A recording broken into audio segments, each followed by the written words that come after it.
What's up, everyone? Welcome back to the Keep It Down podcast. I'm your host, Garrett, joined by my co host, Ty. Ty, say what's up to the people. What's up, everybody? Back with another episode 11. We're ready to dive right into it, guys. And Schmag, how you doing, baby? Good, good. Happy to be back. Welcome back to episode 11, boys and girls. Yeah, so just some quick housekeeping stuff. Be sure to follow the pod on Instagram at Keep It Down Pod. Post podcast exclusive content weekly.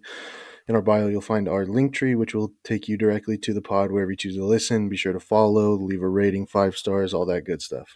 Boys, this past week, we had a big tragedy in the college sports world. We lost Mike Leach, and so just want to take this time, do our due diligence, and you guys have any fond memories of him, any funny stories, anything like that?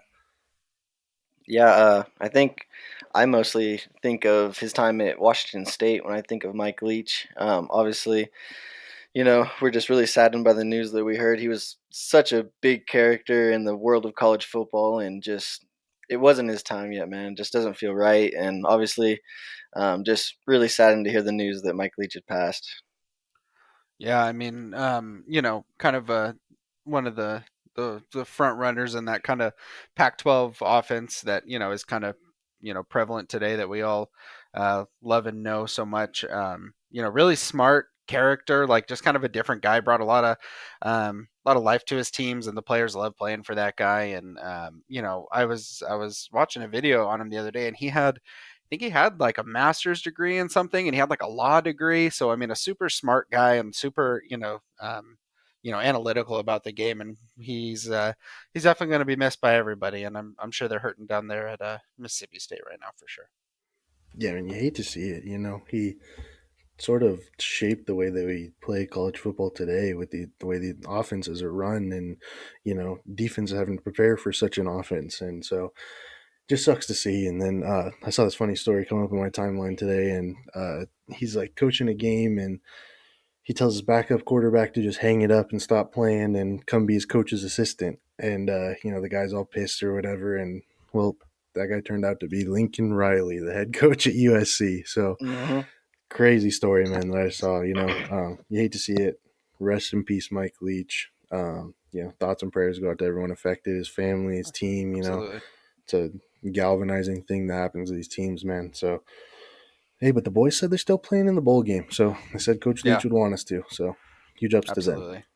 Yeah, definitely. It's horrible that he's gone, but he would definitely be remembered. Obviously, the air raid offense, all the ridiculously funny quotes that he had, and then also I saw something I wanted to share with you guys today. But it was a story about when he was coaching at the University of Oklahoma. I believe he was the offensive coordinator, and they're going to play Texas, and he has one of his players stuff like a fake play sheet, a play script, first for 15 play script in his pants, and when they're running through the tunnel to leave, he like accidentally air quotes drops it, and so that the University of Texas coaching staff would find it, and they ended up jumping out to a 17-point lead in that game because Texas's defense was all over the place, guys. So just a Mental warfare. genius, Yeah, mental warfare, and yeah, like we said, definitely going to be missed.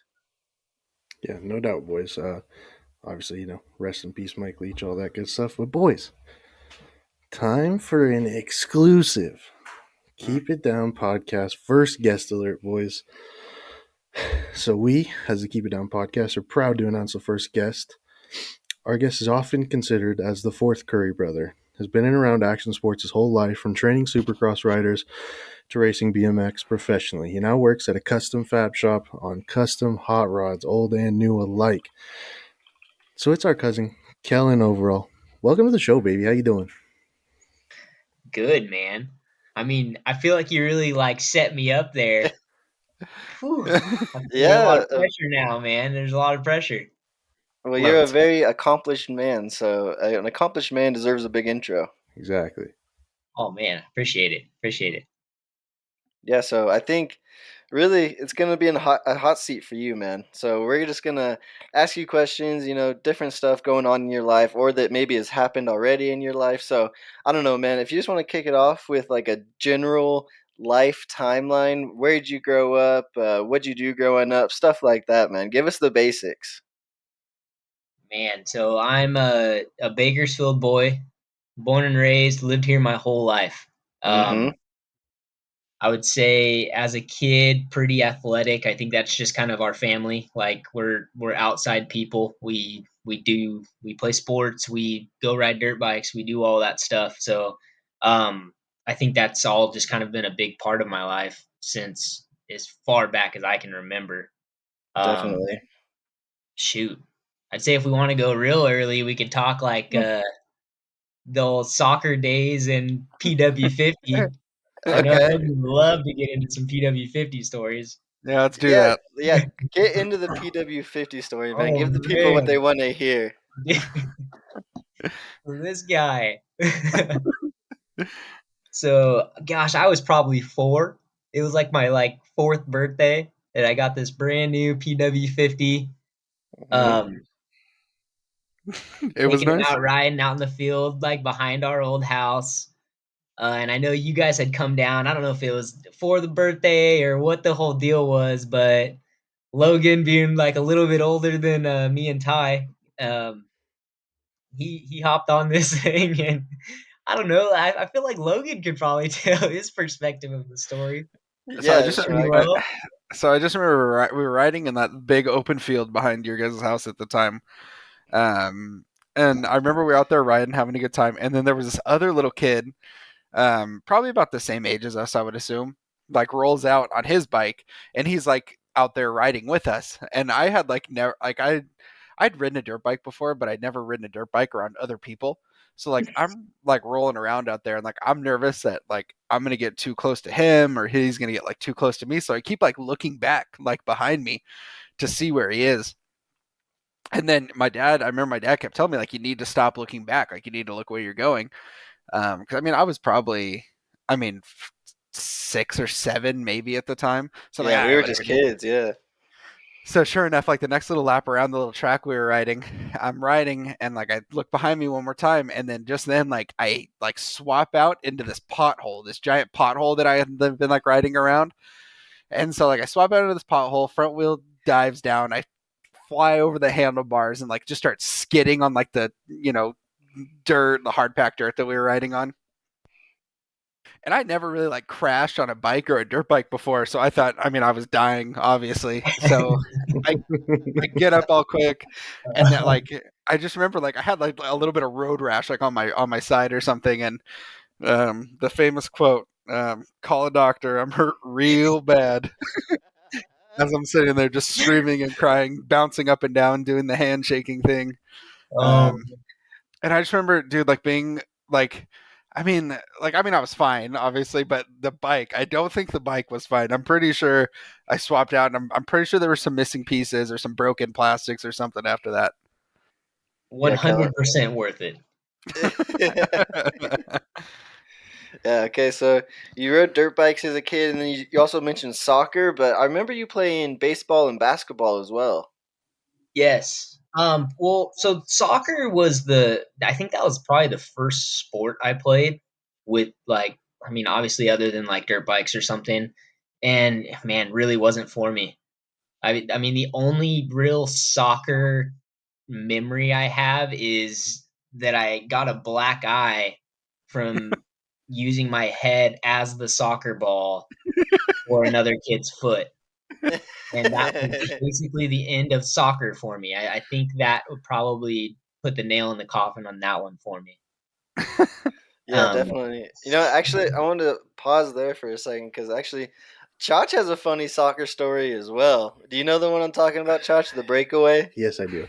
All right, So, you set the table for this one. Let's all just, for those that played soccer, I want to hear the stories. okay, so it's a year before I could play football, so you got to be 8 to play football. I was young for my grade, so I got to play a year of soccer because I'm tired of sitting at home and just watching the brothers at football practice. So, play soccer, classic AYSO. Shout out Black Widows, that was our team name. Anyways,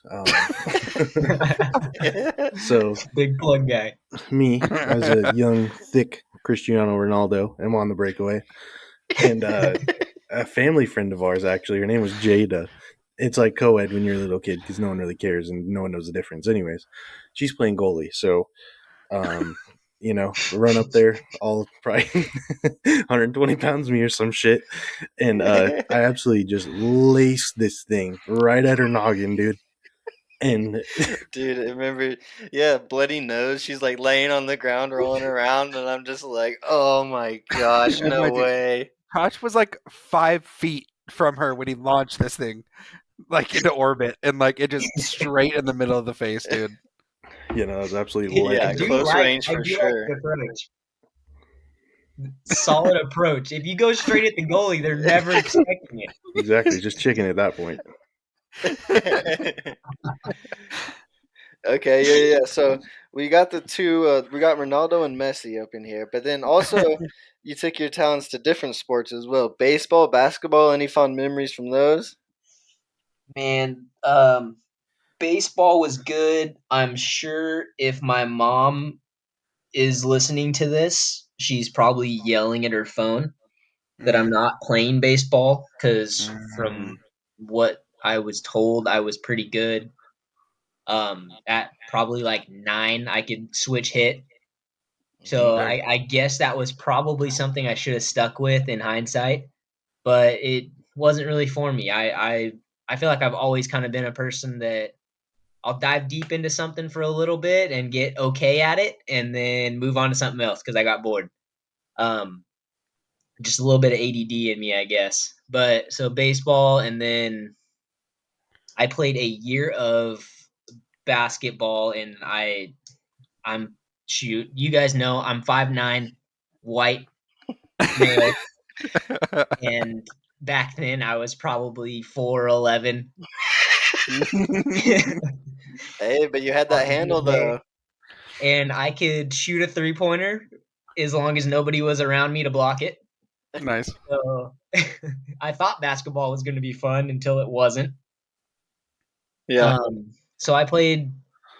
We'll say I think I played just 1 year of basketball in junior high and called it at that. And then, as you guys know, a couple years of uh, football, probably between like 5th and 8th grade.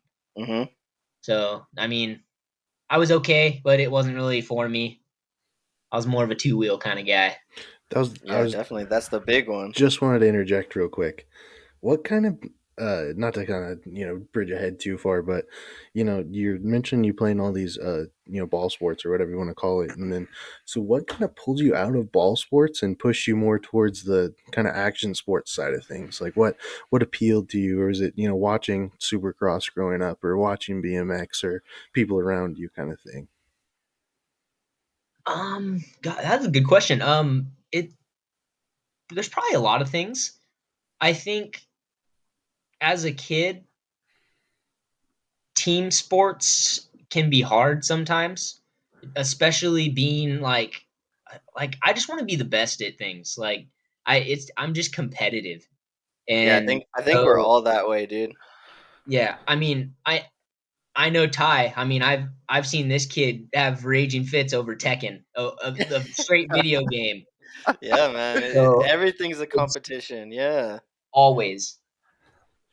Um, but yeah, I think a lot of it was that, and it's then you're not accountable. Like you're 100% accountable to yourself, and you can't put any blame on anybody else. And I thought that was super cool, even as a kid. So that leaned me towards it. I grew up around dirt bikes. I mean, my dad worked at a motorcycle shop all throughout. I mean, shoot, probably the first 10, 12 years of my life, I would say. I'm probably botching that, but I that's all I can remember as a kid is being down at the motorcycle shop. So I think that's what really kind of steered me in that direction. Yeah, definitely. I always remember your dad, our Uncle Brian, like that's just he worked at Yamaha and what was it, Let's Ride? Like I just remember him just being the motorcycle guy, like, and he had a street bike and always had dirt bikes and stuff like that. Like always the cool uncle, and so like I could see how you were drawn to that scene. You know what I mean? Oh, for sure. Yeah, it's funny thinking about it now. I mean, dude, my dad's a cool dude, like for sure. Hmm. as a kid growing up, like you never think your parents the cool parent or anything, but thinking back now, like it's like, man, dude, my dad was pretty cool. Yeah, he had that. Yeah, Dude definitely. had dirt bikes. I remember us being on a family vacation. We're going down to the coast, and I don't know what freeway we were on because I was just a kid. I wasn't paying attention. We're on the back seat having a good time. But we're like, I think we're in the minivan and pulling the tent trailer, and It was in Yes. Morro Bay. and all of a sudden, in the rearview mirror is your pops on a street bike, and my mom's like, "Oh, Uncle Brian's right behind us." And we just turn around and we start going crazy. We're like, "Uncle Brian! Oh my god!" Like just going nuts. Like, yeah, for sure, the cool uncle, man. Oh man, that's what's up. Mm, Okay, so we kind of talked about the ball sports a little bit. Let's dive into your action sports a little bit, K Wolf. We all remember going to your house back in the day, and we'd go into that your bedroom usually, and it's just littered with hardware from races and medals and all this stuff. So, kind of dive into that because you're talking to a bunch of ball sport kids who have played football pretty much their whole life, and that's really it. And so, kind of dive into some of the intricacies in. Sorry. in It's not going to come out. No, it's not. It's not going to come out So, now. some of the differences between ball sports and action sports or BMX or dirt bikes or whatever it is. Um, well, for one, they give out way too many trophies, man. Like I'm the last person to like up myself on anything. Like I feel like they gave out trophies for anything in BMX. Like mhm, any, it's hard because obviously, like team sports, like they're you get a trophy at the end of the year. Hopefully, I mean, I would assume that there's like per team. I mean, you get participation trophies nowadays, but um, you have to play a whole season and to win something, and then you get a trophy. Like at the end of the year. For BMX, it's every race. So whether that's a local race or a state race or a national, which is like, I mean, nationwide, obviously. Um, there's a trophy for every stage, so it's easy to start stacking up some of those things when you are decent. mhm. So I can't say that all those trophies were super glorious, but there's definitely a few of those things that were hard fought for sure. Yeah, man. Like, I think all the trophies are just an indication that you were doing pretty freaking good, right? Yeah, yeah, for sure. Yeah, and I mean, I always remember too, and like being super jealous. Like, our sport took us down. Playing football, it took us to, you know, schools down in Bakersfield or Fresno or stuff like that. But part of your BMX career, I mean, you were, nationals. I mean, you were in Oklahoma, you were in Las Vegas, you were in Arizona. I think even Canada. You went up and raced in Canada once or twice, I believe. Correct? Yeah, yeah, yeah, and that stuff's super fun. I mean, that's I'd say the thing I'm most grateful for with just having super awesome parents that I mean, I know that stuff's not cheap by any means. Just based off of kind of funding myself racing later in life, it's not an easy task, and especially if you're not just paying for one person. I mean, they were paying for a whole family to go on these vacations. And Right. Mhm, it's not once or twice. I mean, we're going a couple times a month to something, whether it's Hmm. a national or it's a chasing state races or stuff like that. It's an expensive sport for sure. So I'm super grateful that I got to travel and do all that stuff as a young kid because I mean I know a lot of people that have never left Bakersfield. So Right. it's definitely I lived a different life for sure. yeah, definitely, man. Like, so cool that you got to experience that at such a young age. Like, but what I want to know is like, what was the competition level like at the local races versus some of the bigger races, the nationals or the statewide races? Like, um, was winning at Metro kind of easy for you, and the others got progressively harder? Or is it all hard? Like, what's going on there? Um, it kind of I would say like when I first started racing, obviously local races was I mean that was tough. I mean you're Hmm. trying to learn the sport. you're you're progressing with skills and speed, and you're growing up too because it's usually start at a young age. I mean, when I was 10, 11, it was cutthroat local racing. Like there was a few of us that were the same age when I was racing intermediate, which I mean is just I mean it's not definitely not the fast kids, but I mean we were moving okay. But we had three Mm. or four guys that were local in my age group that were racing at nationals in the intermediate class that were making mains all the time. So it was pretty cutthroat as a kid. But as I grew up and as I got faster and more mature with my racing, you start to you as I grew up, I mean, you start to get to a point where a lot of those local kids either stopped racing or they just weren't as competitive. They didn't take it as serious, and Mm. so you start to lose that local competition as you get older.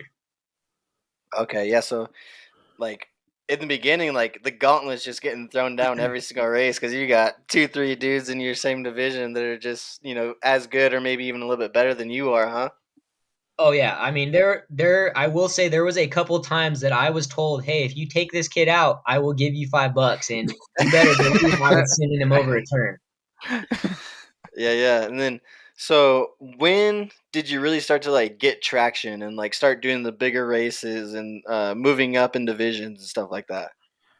Um it kind of started around like 11. I think I turned expert at at a like I think I was 11 when I turned expert, but like I went to grands as a 10 intermediate, and that whole year that I was 10, I want to say we were going to nationals in the intermediate class and racing pretty competitively. Like it was a joke at one point during the year because it was early in the year, but I had a few wins under my belt, but I didn't have enough wins to turn expert. But I had enough points to be in national age group standings for my age, which is, I mean, pretty crazy for a intermediate to be scoring that Right. many points because the scale for points was a lot different for the intermediate class than it was for the expert class. So you're taking home a lot of hardware that year, huh?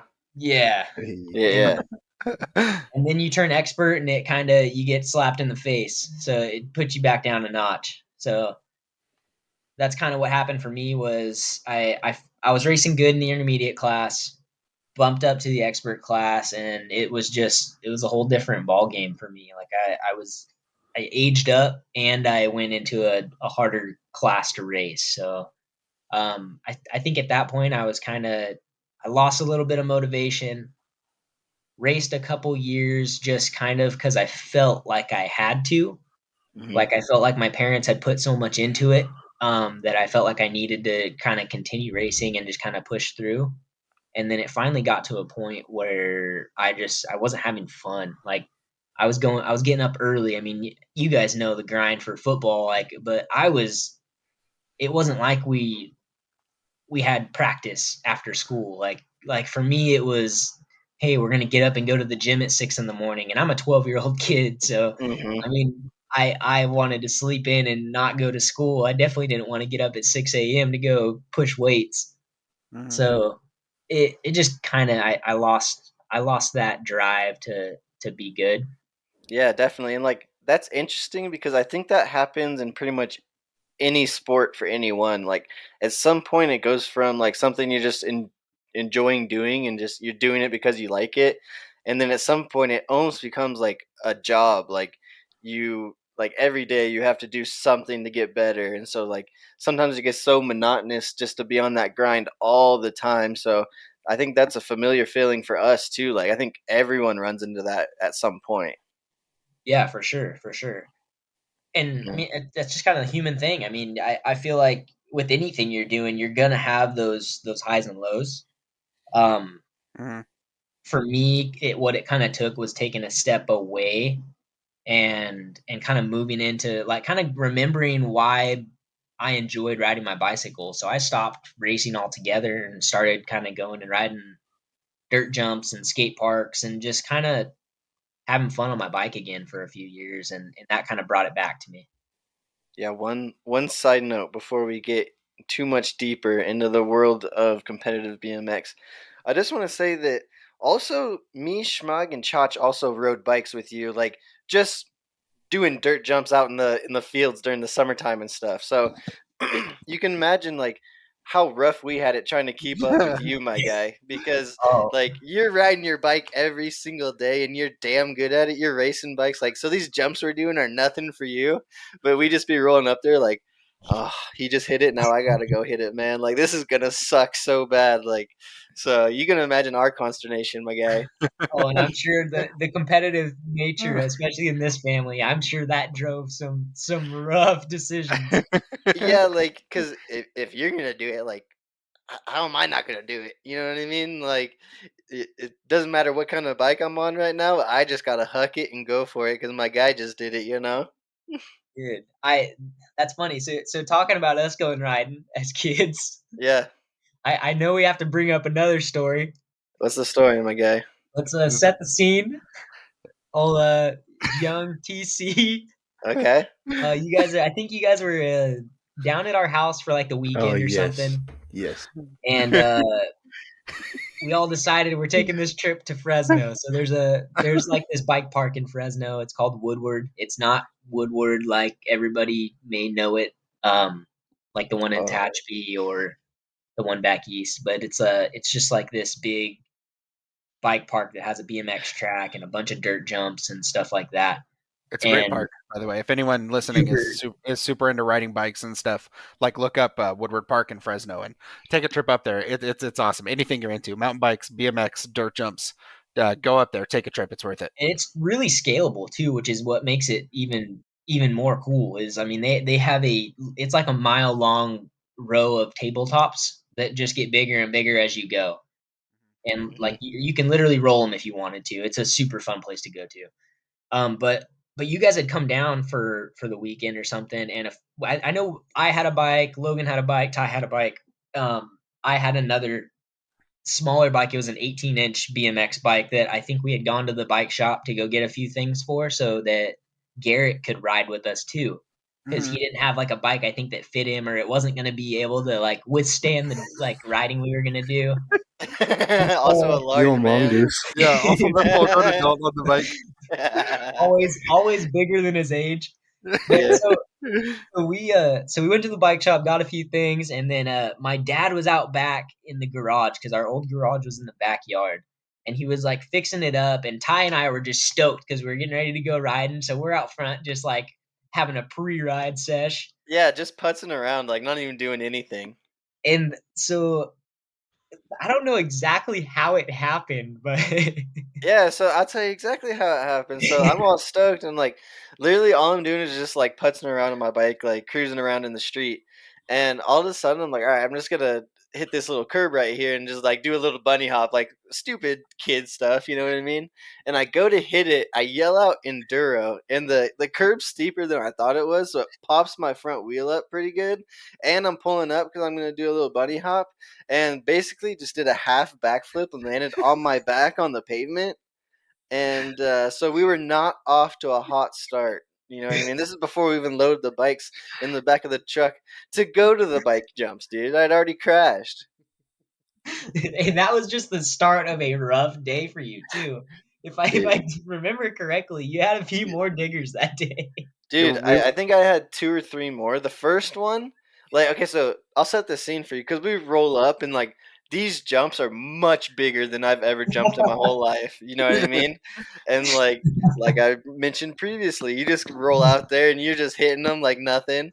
And so I go and like there's like this little rhythm section. And so I hit a couple of doubles and then there's like this hip, and like the hip is like not it's obviously not close to the fence for the freeway, but it's like the last jump and you hip. It's on the corner, and so I cruise up and I hit it, and I just panic because I'm just like overlooking the fence in the freeway, and so like my legs just come off the bike, and I hit the no footer lander, dude, on on the other side, and so ended up like swapping out, eating shit or whatever. But I was just like happy to be alive at that point. You know what I mean?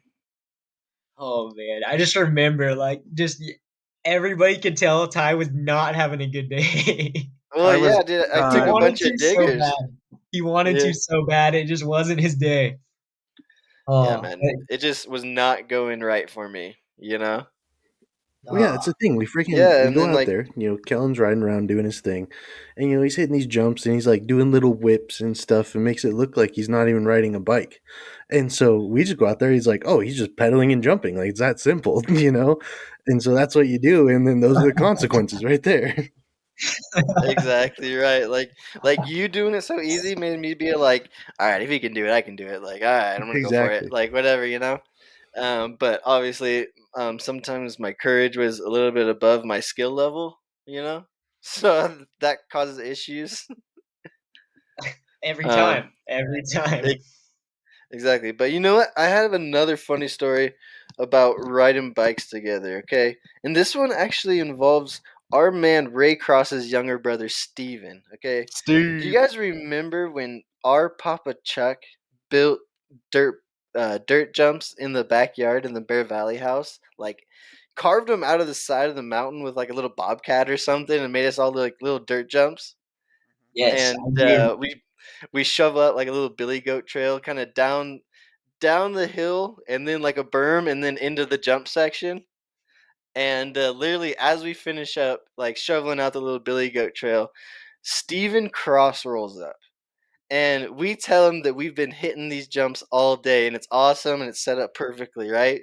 We're just like, yeah, just walk your bike up to the top of the trail and then, like, you don't even have to pedal, just hop on, cruise down, and hit it, and you'll be perfect. And he's like, all right, for sure. He walks up there, dude.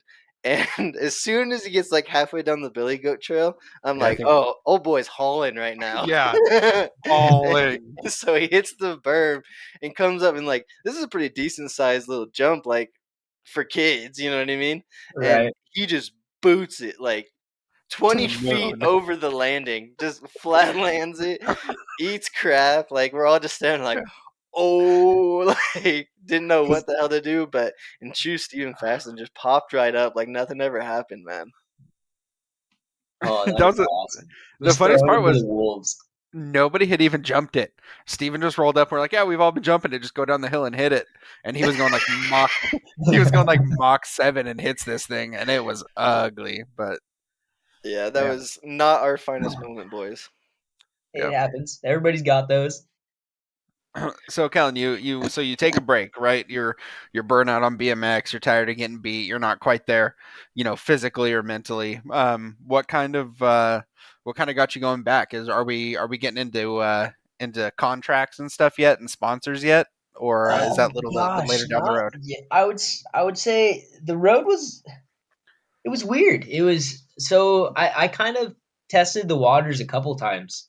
I was I want to say there's a picture in my phone of just because what usually would happen was I'd get this little like wild hair, like a little itch to go racing and get back out there, and I'd ride like once or twice, and then it's like, all right, let's go to a national and see where we're at. So it's probably not the best way to do it, but I was probably like a junior in high school. Um, one of those first times when I was really like kind of like, hey, I kind of want to go racing again. And my dad obviously super stoked on it, like, hey man, let's do it. Like so we went Mhm. to Reno. It was a national in Reno, and I mean I rode okay. Like, I think I made it to like quarters in like it was like it was either like 16 or 17, 18 expert. And I mean, knowing now what I was capable of later, that really shouldn't have made me happy. But I mean, for being off the couch, I felt pretty good about it. And so I rode for a couple more months and just kind of fell off, started going back to the skate park. And then after high school, it was probably like the end of my senior year, I started going back out to the track. A few of the guys that I raced with as a younger kid had moved back. Mhm. Um, and I just had some good guys to ride with, and I think that was a big thing that pushed me to really like start taking it seriously again. Was just having a good group of dudes that had similar goals to me, and so Yeah, that's because when it there kind of was started off. I was gonna say there was a couple of dudes from Bakes that were really, really good. Like Jason Nation was really like he was turning pro and stuff, wasn't he? Jason, He probably could have. I mean, he was super fast. Him, Chris Hmm. Mulhouse, were like the big guys. Like when I was Yeah. younger, that were really good riders.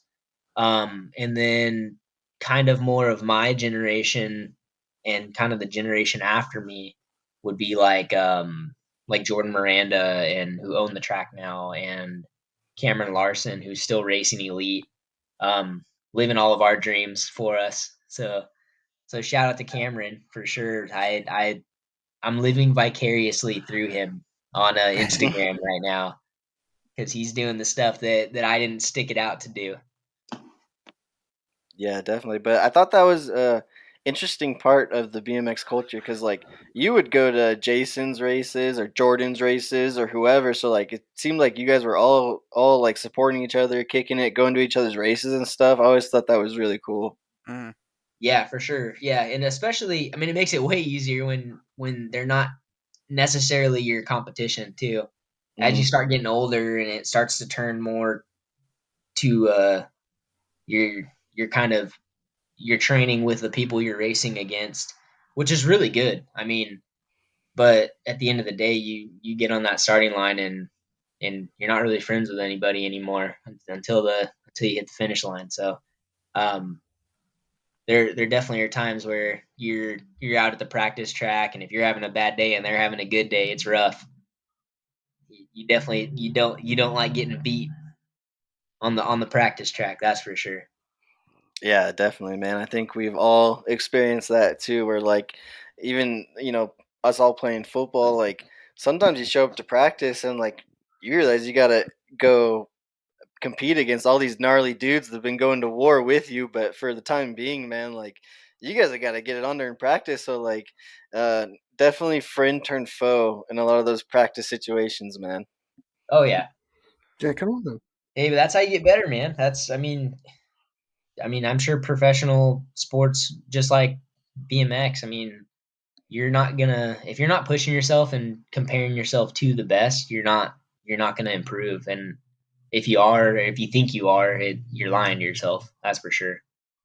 Yeah, Yeah, I kind of wanted to definitely. dive in real quick on the kind of mental and training side of BMX because football at a young age, most of the kids there's nothing outside of practice that you do that you're training for, you're preparing for it all until high school really. Then you start watching film, lifting weights and all that stuff. But you know, um, from what you're saying, it sounds like BMX is a little different. 12 lifting weights and stuff like that. So kind of want to dive into kind of what goes in behind the scenes that people don't see for racing BMX. Yeah, it's a lot. BMX is it's funny because my dad is the one that had always told me this, and I never I thought he was crazy, and now I relate it to BMX all the time. Is track sprints like 100 yard. It's basically like you think of BMX and you can think of it like hurdles is the best way I could describe it because there's kind of a technical aspect to it. It's not just running in a straight line.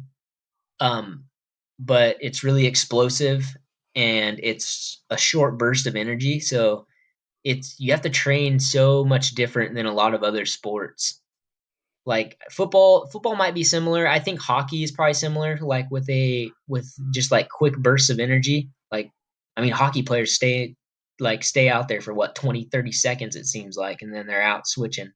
Um, but you can't with BMX you can't get that explosive like those explosive muscles. You can't get that just by riding the bike on the track. Like you have to do stuff outside of the track, and that's where like from a young age I was introduced to like plyometrics and doing sprints on the bike and stuff like that, which was kind of what led me to like really enjoying the gym, like enjoying suffering in a way. Like it's pretty therapeutic like when you start to like just kind of get in your own head and push yourself through something you don't think you can keep going and you just push past that threshold. That's like therapy to me. So I think that's probably the difference between BMX and some other sports is you're just introduced to like the gym at an early age. Yeah, like for anyone out there listening that doesn't know, like how would you describe what plyometrics are, Kellen, as opposed to like your typical weightlifting kind of stuff? So plyometrics would be it's a way to build like explosive muscles. So you'd be doing like box jumps or like broad jumps, stuff like that. Sorry, my thing. So plyometrics are basically like doing like box jumps, power skips, like explosive step ups, anything to kind of build those fast twitch muscle fibers. Hmm. And that's it. Usually it's a lot easier on your joints and stuff too. Like I was always told as like a kid, you don't want to be like lifting real heavy weights. I don't know if that's necessarily true or not. I mean, it's like anything. I mean, eggs used to be bad for you. Now they're good for you. 10 years from now, they're going to be bad for you again. But Yeah, it's so probably like just one of those at things. at the time, are you using weight? Are you using lightweight? Like what kind of? Yeah. So we kind of mix in a little bit of both. So Yeah. there was a lot of plyometrics. Like that was like every week I knew I was doing some sort of box jumps and some sort of like power step ups or something to build those fast twitch muscle fibers. But on Hmm. the flip side of that, you also need to build strength too. And so we do a lot of back squats and like leg press. But when I was younger, I think I want to say that we did a lot of like the back squats and stuff like on like a Smith machine. As much as I hate to say that, like because I despise that thing nowadays. Like I'd Hmm. much rather use a barbell and do back squats that way because I don't really like the Smith machine. But as a kid, when you're 12 years old and you probably don't have the best form, it's probably safer to do it that way. Oh, Right. definitely, dude. Like we all lifted weights from a young age as well, and I remember a few times where I thought I was gonna die under that bar, bro. Like if I didn't have the fall guards or whatever you want to call them, like your boy would be dead right now. Yeah, absolutely, man. Knowing those things are there too, and you still like, Hmm. just Because something up. it's not like it's easy to get the weight onto those things. Like they're so low that like you're in such an unnatural position by the time the bar actually gets onto it, unless like you can somehow just drop it. But like if you're just riding that weight all the way down till it hits that thing, like you're so scrunched up, you know? Oh yeah, it's rough. Yeah. Yeah, one thing I just wanted to touch on real quick is the interesting kind of balance center of gravity thing that comes with BMX. Because I mean, for those of you that don't know, you're attached to the bike. You're wearing clip shoes that clip into the pedals, so you're all this one big unit looking thing, and so all the balance and it's interesting how you can bring the bike up towards you when they're in the air and stuff like that. And so I just thought it was really interesting and probably takes a lot more core muscles than people imagine. Yeah, it's one of those things, dude. I watch BMX nowadays, and I, dude, I don't know. It scares me watching some of this stuff. Like even if I like went back and watched like some film from back when I was racing, it's like, dude, I don't know what we were thinking. Like it, just one little like hiccup, and I mean it's a technical sport. I mean you're not just dealing with like a cookie cutter track. Like it's not like they're all exactly the same. um Different sections of the track have different styles of jumps. Like some are bigger jumps with bigger gaps between them, then you have tighter rhythm sections, and some places, I mean, those rhythm sections are deep. Hmm. And so it's, I mean, you make a little error and it could go real bad real fast. And it's not like we were going slow. Like, so when I watch racing nowadays, I'm like, dude, I don't want any part of it anymore. Yeah, definitely, man. Like I just remember like being a spectator and watching you guys, and like that's really I think how you get the best sense of what's really going on out there, because you guys are really hauling ass, my guy. Like you guys are moving out there, and like there's obstacles in your way, and you're jumping, and you guys are going through the whoop section, and like you guys are bar to bar in the corners. So like just really impressive, just even just to be a spectator and watching you guys. Dude, also the cool thing about being a spectator for these BMX things is it never ends. Like for those of you listening, there, the riders kind of go up through these.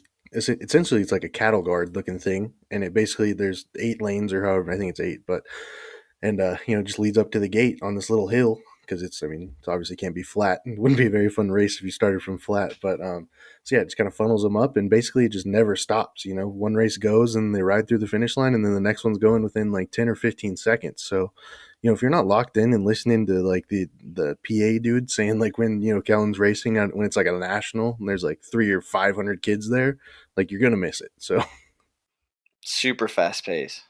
Oh yeah, dude. That was honestly, I think turning pro was that's the one thing that you have kind of a set schedule at racing professionally. Like it's like a set time. Like usually you are the first moto to start in the morning, and then you are your whatever the time split is. Like we had races that would be set like, hey, at like 2 o'clock you're going to be up there at the gate. And that, dude, honestly, that saves so much, like pulls so much stress off of you, like as a racer. Because I remember being like dude, I was like 20 or 21, and like you finish a moto and then you don't have to race until quarters or eighth mains, but then they still have two whole rounds to go through. So you're just mhm. it's just kind of a roll of the dice, and I'm so like dude, I even at 21 didn't want to miss a race, like just a bonehead move. So like I'll every like 30 minutes I'm looking to see what moto they're on. It gets stressful. So so that transition over to like professional racing was, I mean, honestly, like a stress relief.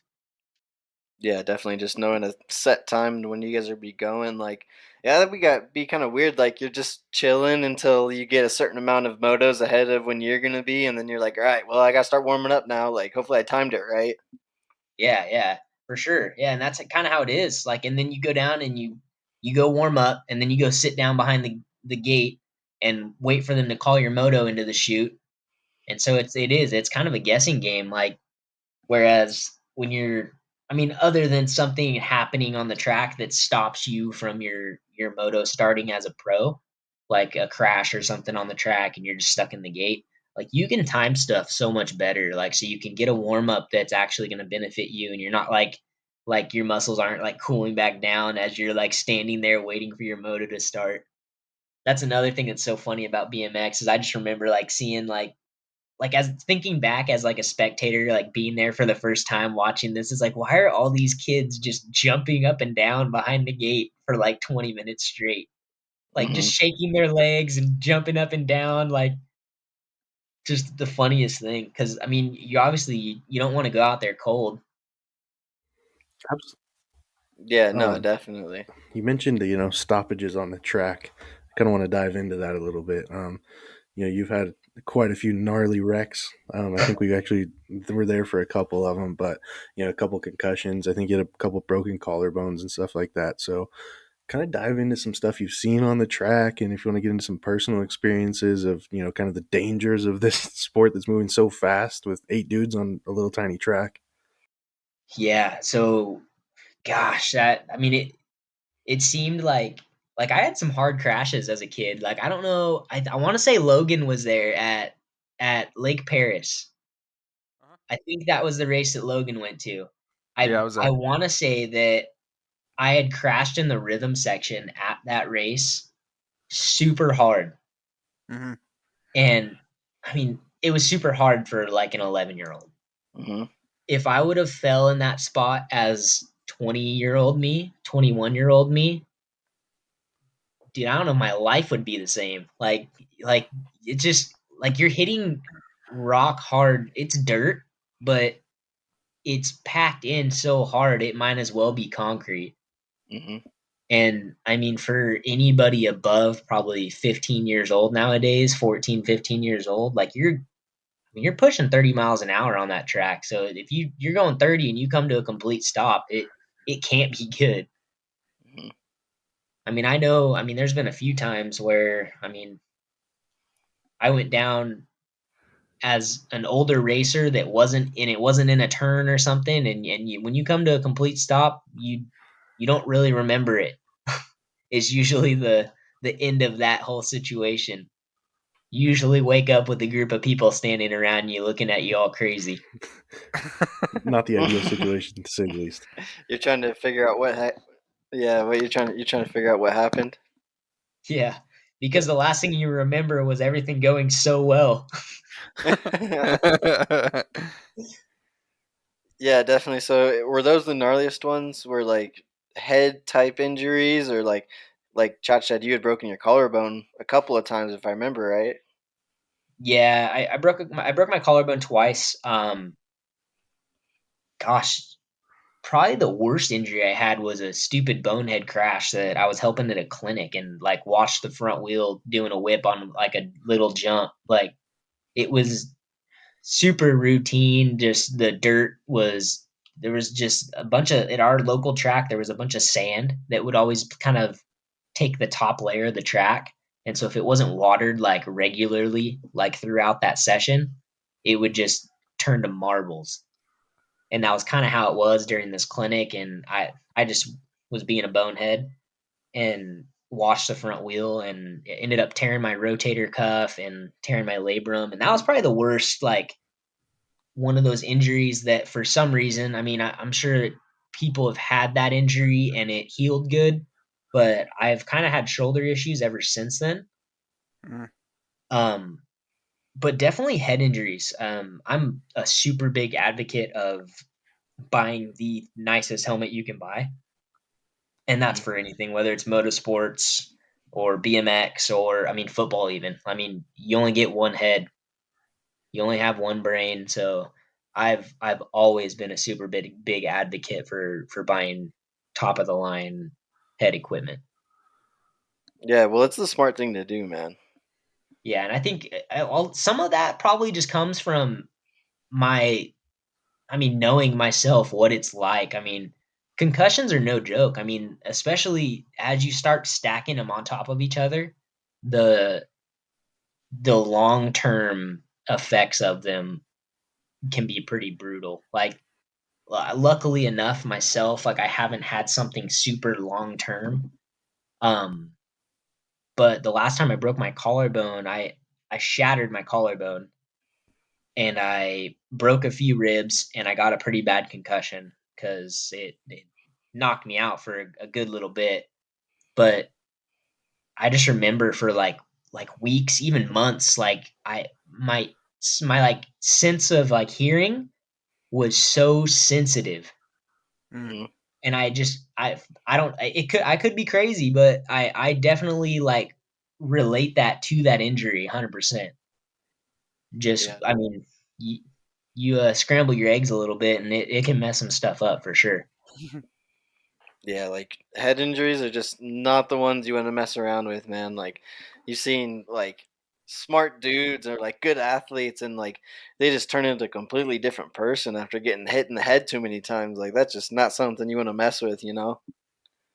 Oh yeah, I mean, you think I mean football players? There's a bunch of football players and stuff that have. I mean, you think suicide and any of that stuff. I mean, it's touchy Mhm. subjects for sure, but a lot of that stuff comes back to head injuries.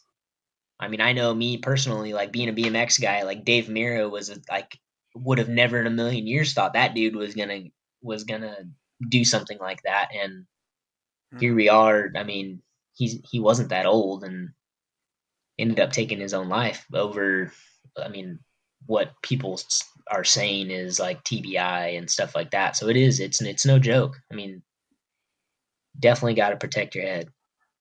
Yeah, definitely. And like I think in recent years more and more attention has been brought to it and we actually talked about it on another podcast, but um yeah, like it's just crazy because we grew up in a time when concussions weren't really like that big of a deal yet. You know what I mean? Like growing up playing football, like if you got your bell rung, like the team doctor would shine their light in your eyes, and depending on how your eyes reacted, like they'd be like, "Oh yeah, you're good. Go back in there." Like, Right, right. Yeah, I remember. I remember all that. yeah. So like, definitely grew up in a time where it was like concussions just weren't that big of a deal. It's nice to see that like people are taking them more seriously now. You know? Yeah, I think a lot of it helped. Like, it's just there's more knowledge behind it too. I mean, people are starting to they're starting to relate certain things with head injuries, Hmm. and I think it's a lot to do with like perspective of like, hey, like that, like we need to protect these people because this could be the long term. Not saying it will be, but it definitely, the chances of it happening are a lot higher than it not. So I think that's a big part of that, is just people starting to take notice of the long term effects of head injuries. Yeah, man. So we kind of talked about you growing up playing different sports and all the BMX stuff, but like, what'd you get into after you stopped playing or stopped riding BMX, my guy? Like, what have you been doing since then? You're married. You're rebuilding a classic car. What do you want to dive into first? Gosh, thinking about it, it kind of, I feel like I got a lot going on. Yeah, you do, man. Mhm. Yeah, I like I said before, I definitely have some ADD, so I bounce around from a bunch of different things, which I guess can be good, but also can be bad. So post racing career, I got hooked up with a buddy that had opened a gym and needed a little bit of help, and I obviously was still focusing on being athletic, and just that's always been ingrained in me to kind of stay in shape and train, whether it was for something or wasn't. I always wanted to kind of be ready. Um, and so I was training at his gym and he needed some help. And so I started kind of helping coaching at a local gym. And that kind of turned into me taking on some of my own personal clients down the road, which is, I mean, honestly, that was probably, I'd say probably one of my favorite jobs I've had, actually, is working with some pretty high level athletes and just helping them kind of achieve their goals. Hmm. Something I mean, I had it in my dad for sure when I was a kid. He definitely taught me a lot of the right things, but you never listen to your parents. I mean, Mm. I bet 9 out of 10 people don't listen to their parents, even if they're telling them 100% true things. Um, so I think that was kind of my deal. Was my dad steered me in the right direction. I just didn't want to hear it. So it was cool for me to be able to kind of give back some of those lessons and new lessons that I had learned on my own to a new generation of BMX athletes, motocross athletes, and just kind of help them achieve the goals that they were wanting to achieve. So that was kind of what I went to after racing. Yeah, definitely. Had it been like really rewarding to be able to, teach those like that, you know, other people taught you and now you're getting the chance to teach others. It's like the next generation coming up. So that'd have been like really rewarding for you. Yeah, it was for sure. Yeah, Yeah, and and Kellen, I would say sorry, go ahead. you get to you get to build these cool relationships too. Like a few of these motocross kids, like one particular, Jet Reynolds. He is, before knowing him, I knew of him as this kind of phenom kid that had all these Loretta Lynn's championships and was the big guy at Kawasaki's amateur program. And it's like you hear all this cool stuff about this kid that's going places, and it's, you also hear the negatives. Like you hear the stuff where it's like people are like, oh, he's spoiled, he always gets everything that he doesn't need anything, he's like whatever, like he's a spoiled kid. Well, fast forward to this time where I'm helping him in one of his last amateur years, and dude, he's a super solid kid, and like he just wants to be good on a dirt bike, and he wants to make everybody proud, and he wears all this stuff on his shoulders, like just holds it all, like, cuz I mean, he's got a family to support. I mean, a lot of these motocross families are putting everything in on these kids, and it's like all their chips are in one basket, and it's like, if this kid doesn't make it, what does this family do? And it, not necessarily that that's his case 100%, but he wears a lot of that on his shoulders. So Mhm.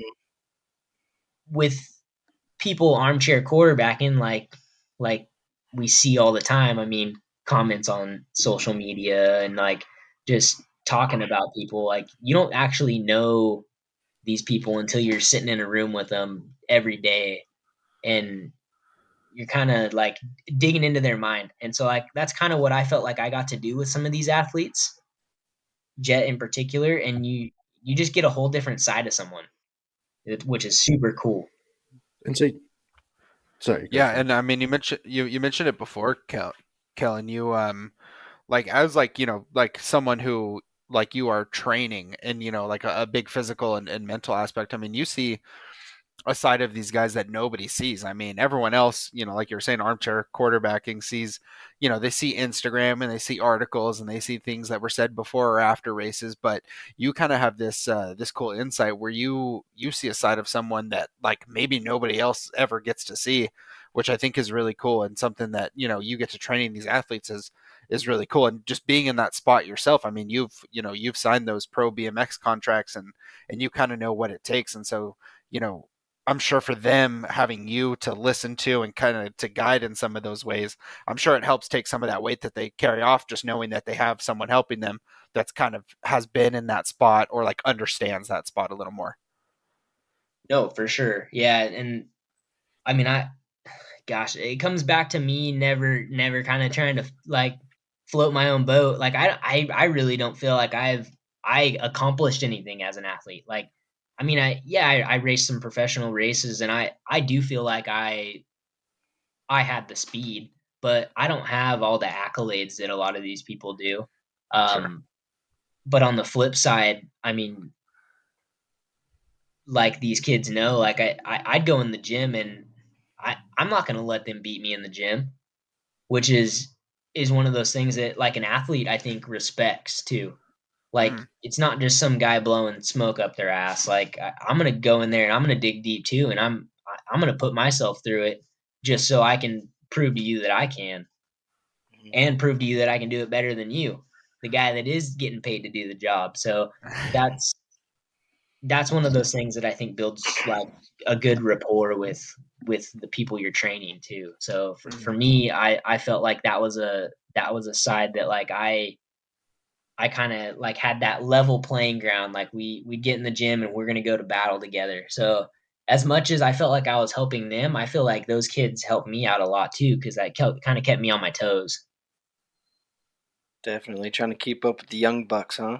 Oh yeah, and dude, it's rough some days. Those kids, they'll dig deep, man. Yeah, they get after it, man. So, for the training kind of aspect of things, I know technically Grit was a CrossFit gym, correct? Yeah, so Grit Fitness merged with another gym called CrossFit Farrell, which is still the gym today. Um, and so I kind of went from this like we did boot camps to us doing CrossFit and boot camp style workouts, which kind of led me into CrossFit, which is Mhm. as much crap as talked about CrossFit, super cool sport, really. I mean, Yeah. some incredible Yeah. athletes for sure. And if you ever want to really put yourself through something and get yourself in the pain cave, I recommend you go do like a 20-minute WOD because I don't even care what it is. Like they have these workouts that are called the girls, right? So there's Mhm. like Helen, Karen. They're all named after like women, and they are all brutal. Like So like, there's one yeah, workout like, that is literally just wall balls. Like it's 150 wall balls and you do it as fast as you can. And it sounds super easy. I was super naive and I was like, oh dude, cakewalk. Brutal workout. So about after 10. so like the whole point, it's you're trying to get the lowest time possible. Yeah, it's either lowest time or most weight, or it's always like every workout isn't just like a battle against yourself. It's like you want to do better than you did last time, but it's also kind of like a race, Hmm. which for athletes I feel like is super cool because it brings that competitive side out of you. Yeah, definitely. I think that's something that pushes like anyone in the gym really is having someone to compete against or like you don't ever want to be outlifted in the gym, right? So like if you have someone there who's just as strong or stronger than you, like that's always going to push you to go to that next level, you know what I mean? Right, right. And for me, like, dude, I literally, I don't think I have the genes to be the strongest dude. Mhm. It just won't happen. Like all 155 pounds of me on a good day is never Mhm. gonna outlift some dude that's just corn fed 210. Mhm. Yeah, I mean, so So I that was the other cool thing is like there's a lot of stuff that's based off of percentages of weight or you're doing it's not a heavy weight, it's just you're supposed to try and do all these reps in this certain amount of time, which on one end can get a little crazy. Like that's where all like the CrossFit memes come from is like just form breakdown Yeah, and stuff like that. But definitely. on the other side of that, like that's kind of what makes stuff competitive. Like because you can be a big dude that can squat 425 or something, and Mhm. you can't squat 135 for 30 reps because you're gassed out. Yeah, definitely. It's kind of a cool mix of like lifting but also cardio and then there's different I don't know what you call them, wads or workout of the days that like Yeah, involve a lot of running as well, and so like it kind of puts all of that together. So it's definitely multifaceted and not your typical weightlifting workout. yeah, for sure. It's a super cool theory that's behind that whole CrossFit style of training for sure. So like if like a beginner like me, like what would be a workout that I should look up right now that I could try to go do in the gym tomorrow?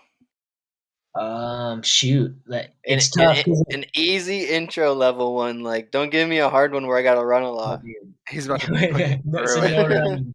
Yeah, like Um, keep the running to a minimum, please. Gosh, I would say look up what like one of the girls. You can literally look up a list of um what would it be called? I think it's called like you could like meet the girls Hmm. CrossFit wads, and it'll pull up like a whole list of like all these different names, and it gives you the workout below it. And the cool thing with CrossFit too is everything's scalable, and yeah, you wanna do the best you can, but it's so easy to kind of scale that workout into a way that you're not just gonna like bury yourself. Hmm. Yeah, because your boy ain't doing 50 pull-ups. Not even kipping ones? Not even, dude. The kicking ones, maybe. Yeah. All right. Well, dude, I'm gonna do that. I'm gonna look up one of the girls' workouts, and I'll report back on how that goes for me. I'm sure it'll wind up with me laying on the ground, very sweaty, but I'm gonna give it a go, man. Yeah, dude. So there was one. I want to say it was 20.1. So they do like the CrossFit Open Hmm. is every year. I'm like so like disconnected from it. So sorry if it takes me a second or I'm botching some of this stuff, but um the CrossFit Open it was like 20.1. It was like the first year we merged gyms. So we had merged gyms and I had been doing CrossFit all of like a couple months. Um a lot of the stuff I was familiar with BMX training and like doing power cleans and squat cleans and stuff like that. Like we did in BMX. So the motions I was familiar with, but the format of the training I wasn't. Hmm. And I remember this workout. It was 135 on the bar, and it was a power clean, not a squat clean, but just a regular power clean. You did like I want to say it was 5 reps, and then you had to do 10 bar over burpees. So you did a burpee, you did a like you jumped over the bar, and then you did another Hmm. burpee until Oh, you I'm did dead. 10. And for 15 minutes straight, you do that five reps of power cleans, 10 burpees. 5 reps of power Oh cleans, my 10 burpees. gosh, that sounds like a And nightmare. I don't Yeah. know if you have ever literally lost your voice from working out, but that was the first time I had ever experienced that. I when I say I thought I was dying, I genuinely thought I like blew a lung out because I was coughing for like 2 days straight. I couldn't talk. Dude, it was gnarly. Yeah, man, your heart rate had to have been through the roof. Like when then like you got to pick the bar back up and do more power cleans. Like no matter how gassed out you are, like at some point you got to wonder if you're even gonna get the bar up. Yeah, and really, I mean, 135. It's not like a crazy like heavy power clean, but you think 15 minutes straight of like, I mean, that's probably, I mean, if you get 5 6 sets in, that's a decent amount of power cleans Yeah, dude, Right. that's a Yeah, lot. absolutely. with zero rest. But yeah, dude, that workout destroyed me. And then how that open works is it's one workout a week. And so you basically you do the workout and it gets scored by a judge at a affiliate gym that turns it in, and then that goes nationwide. Um and you basically, it's like you're that's how they used to, for the CrossFit games. I'm pretty sure the open was how they used to get the people, like that's how it like scaled it down, like you go from the open into regionals into the games. Hmm. I think that's how it used to be, or that's how it is now. I know the format had changed at some point in the last few years. Yeah, so like But if you're just really killing it in these workouts, like you potentially could be in the CrossFit Games one day. yeah, for sure. I Yes, mean, for but like me that's personally, how I they was find. never going to be that guy. I just, dude, the weights those guys lift, and dude, it's they lift big weight and they can move stuff for a long time. Hmm. Yeah, definitely an interesting mix of like just moving weight, but also just like that extreme cardio just to keep going over and over and over again. Like pretty gnarly, you know? Yeah, Yeah, those like dudes dig you deep, hear that's these for dudes at sure. the gym and they say, I just want to be functionally strong is what they say. But what they're referring to is the CrossFit Games Hmm. dudes. That's what being functionally strong is. They can, yeah, Yeah, and those guys are monsters. I don't know if that's just functionally strong, dude. Yeah, me too. I want to be functionally strong. Yeah, definitely looking like Thor out there. Oh, dude, those are and they're some of still the doing gnarliest handstand humans I've ever push-ups and seen. shit. Fucking Yeah. All right, definitely. So you worked at the gym for a while. What'd you get into after that?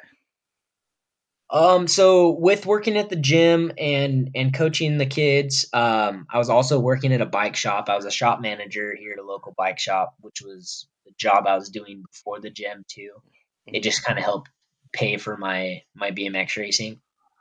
Um, I kind of felt like I was growing out of that, and a guy that I was riding mountain bikes with had texted me and kind of laid out this job at a hot rod shop, which, me being a guy with little to no experience in the field, I mean, I lowered cars and put wheels on them because I thought it was cool. But Hmm. anything Slammed it, baby. besides that was a little above my pay grade. Um, well, he had hit me up and like basically, I mean, I had talked to him a little bit outside of um him coming into like the bike shop and going out on mountain bike rides, but it's just kind of like little banter. And but he kind of saw a side of me that I was motivated and um was loyal, and he kind of was drawn to me, I think, because of that, and offered me a job to kind of help him on the back end stuff for this hot rod shop. Hmm. And that kind of blossomed into me getting a little more hands on, to the point now where I'm a full time fabricator over there. Hmm. I work with some pretty crazy dudes though, so my it's like anything, like just like the BMX stuff, like you guys seeing me go jumping some jumps make it look easy, and so it's like, well, shoot, now I got to go do that. That's how work is for me every day at Hmm. this point. And so I'm just taking the this last year I've been taking a lot of time just to soak up all this information from some really solid fabricators over here Ironworks Speed and Custom is the shop. Yeah, Very nice.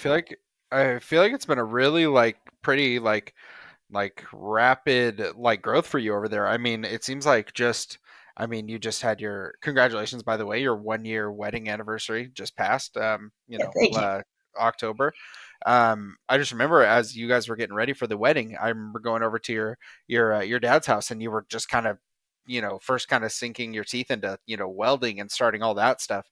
And now here we are, 14 months later and you're a full-time fabricator at a prestigious custom shop down in Bakersfield. So I mean, your growth in that space has been really, really rapid, it seems like. Yeah, for sure. I mean, I've blessing upon blessing upon blessings, man. I guess you kind of get what you put into this life, and I feel like I work really hard, and I definitely have gained some cool experiences. Like this job kind of fell into my lap, and dude, there's people that would probably dream of doing this. My dad had talked to me for months and months after I started fabricating about how cool this job was, and it is. It's super cool.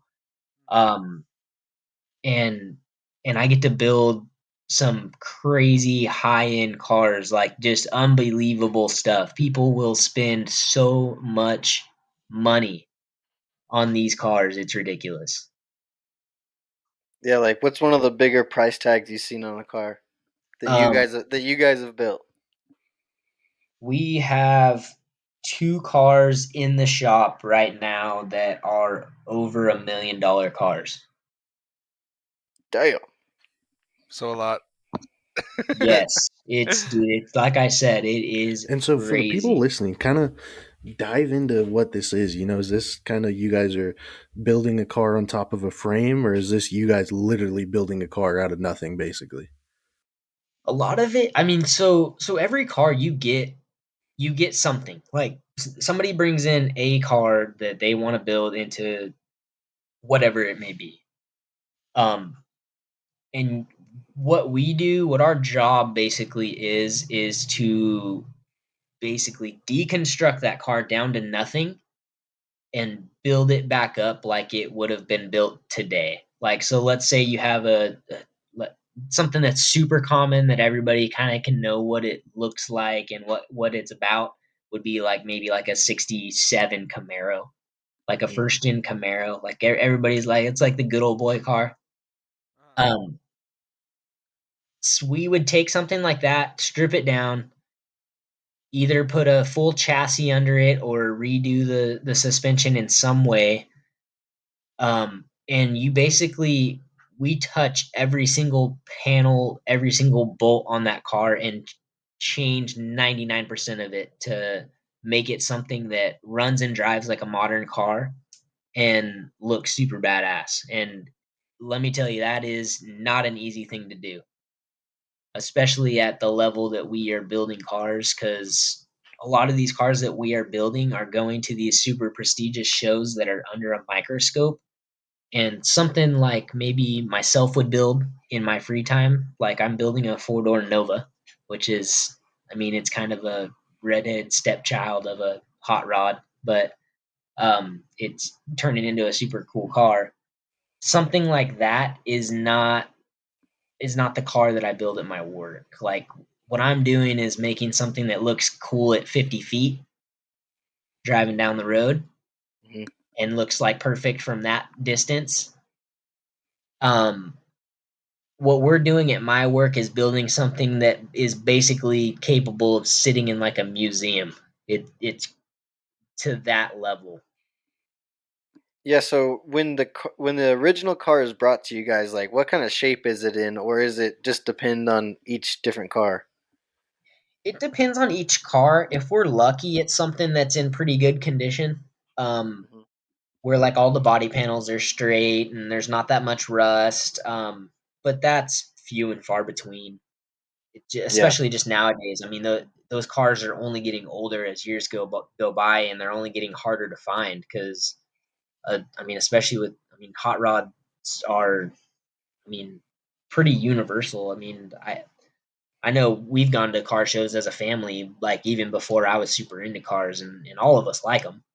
Yeah, definitely. I'm sure if all of us had enough money to go buy an extra car, it'd be something cool like that. So that's just what people do. And nobody's gonna go trying to bid high on a junker that's all rusted out. Like so, all the nice ones are pretty much taken up. Hmm. So at this point, it's kind of you work on what you can get your hands on. Yeah, so like, what's the most satisfying part? Is it seeing it leave the shop and the total transformation, or is it something more intimate than that? For me personally, dude, it's like sometimes it's like going to battle at work, like because some of that stuff is just not easy. I mean, it metal is a very weird thing to work with because it does weird things. It does weird things when you're trying to shape it, and it'll bind up, and it does weird stuff when you weld it because you're adding heat to it, and it's expanding and contracting. Um, so just there's a huge learning curve to building stuff like that, and it's not just cut and dry. Like in a way, like I can almost compare it to like what my knowledge is of woodworking. Hmm. Like to build a cabinet in my head seems so easy. I'm sure there's some intricate things that like can happen with wood too. And I mean, like anything, when you only know a little bit, I mean, you really know nothing. It's like, and one of those things that like I don't even know who said it, but for me with fabrication, I feel like the more I learn, the more I realize I don't know. Hmm. And so that's kind of like the battle I go to work with every day. And so there's stuff that just is on the small details when you finish a part and it just comes out just perfect or like super close to perfect and you're actually happy with it. That's probably my favorite part. Like the whole car being finished and rolling out the door as a complete unit that's been touched by everybody in the shop and is exactly what we envisioned it to be is super cool. But there are definitely those little projects that you personally did on that car that are probably it's a little sweeter than seeing that whole car go out the door. Definitely, like knowing the work that you put into it, as well as everyone else working on the car, definitely put their own touch on it, and they put their expertise into it. So like that has to be really satisfying. Like just knowing all the work that went into it and your personal struggles or success with the car. You know. My question Yeah, is, for sure. you watch all these kind of shows. It's not exactly the same thing you do, but the Pimp My Rides of the world and the West Coast Customs of the world. What are these timelines? Are they as strict as they make it seem in the show, or is that sort of a TV fabrication? um Gosh, I it's a little of both. TV over simplifies everything.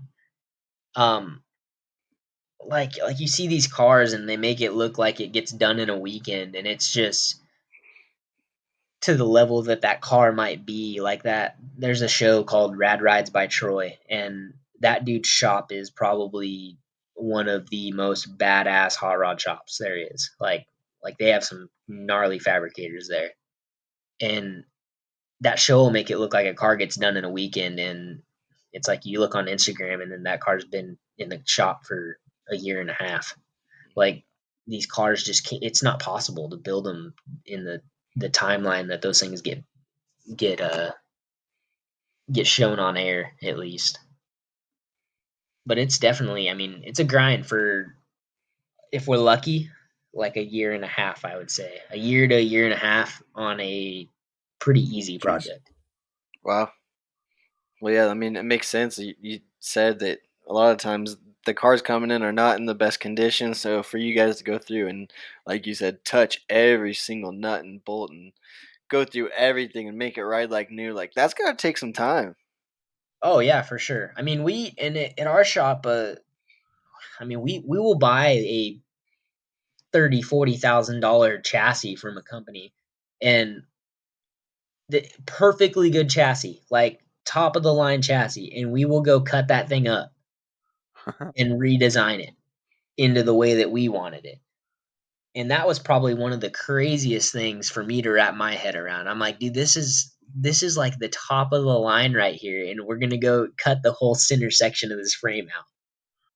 And that's just the difference between like a shop like ours and a shop that's just kind of bolting stuff together. I mean, there is a need for those shops, and there's a place for those. I mean, that's probably where I would take my car if I had the money to get it worked on, is the shop that's just going to bolt my car onto the new chassis and call it a day.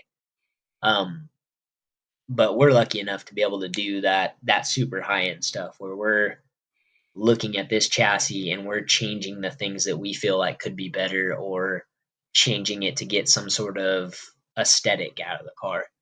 Yeah, and while we got you on here, we got to grill you a little bit. So, we talked about some of the projects that you've Oh seen roll yes. out the door, and it's been all good, and you've seen your hard work come to fruition. But I want to know something that you just really could have maybe performed better, or you would have done something differently, or just your biggest moment in the shop so far. Oh man, my biggest uh-oh moment in the shop, it was before I was even fabricating. Yeah. It was the first fabrication job I've ever had at the shop, but I was I'll set the stage for you. It's Christmas Eve, right? Oh Christmas no. Eve 2020. Um at the shop all by myself cuz most people are home with their family on Christmas Eve. And I had to move something out of the shop, and so I rolled up the roll up door like halfway. It's kind of cold outside, so I just didn't want to be letting all the cold air in. And I needed to pull the forklift out. So roll the door up halfway, get in the forklift. It was driven in forward, so I'm backing it out of the shop, and the mass on the front was, I had lifted it off of the ground, but just like an inch. But for some reason, like the way that those things lift, it's like two tiered. Like it lifts up one until it maxes out, and then it starts lifting up the next level. Well, Mhm. for some reason, when it would drop down, the second level was still up. Me not Yeah. thinking about it or even looking, I just started backing up, and I cleared the roof of the like driver compartment on the forklift. Mhm. So I'm like, dude, I'm in the clear. And so I don't even slow down. Keep backing up, and I blast that door with the mass of the forklift. And I pulled that door out. I'm not even kidding you, like 3 feet at the center. Like just buckled it. Oh my gosh, dude. So how bad did it suck to make that phone call? Dude, I didn't want to. I sat there and looked at it for a good 30, 45 minutes trying to figure out the easiest way to fix it. And it was just not like fixable Yeah. in a way that you could not tell somebody. Yeah, like there's no sweeping that one under the rug. So you're just Not at like, all, dude, as bad oh, as I wanted to. I gotta call boss man and say this right now. This sucks. It's Oh, it was Christmas rough. Eve. Hey, buddy, How's what's your going Yeah, Christmas on? Eve? dude, so rough. What made it so much worse too was like, dude, I was like, I'm here working overtime, being that good employee. Like I Oh, was digging myself up all morning, hopped in that forklift, all happy. Man. it just went south, huh? Oh yeah. So, but I mean, that was the first fabrication job I had. I had to straighten that door back up and fix all the little creases in it. So, But I definitely heard about that one for like a good 6 months after that.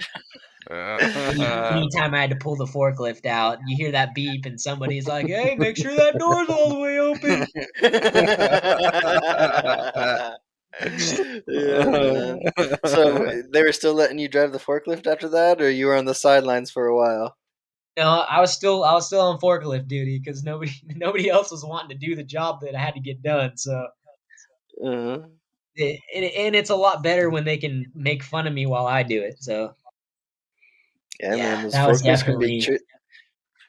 yeah, they can be tricky, man. I've seen people drop like full pallets of water from like 5 feet up and just like have half of them all explode, and you're just like picking up empty water bottles for so long, like it just can go south quick, man. I don't know what it is. Like, Well, and for some reason, like, dude, those things should not be able to go like 15 miles an hour. First of all, Dude, you like can the reason, absolutely haul, and then like since they turn from the back, like you can just start whipping it like just so oh dude, quick. you could get yourself into some crap in a forklift. So we hit my shop. So we have a storage facility that's like down the street from us, like literally right at the like end of our street.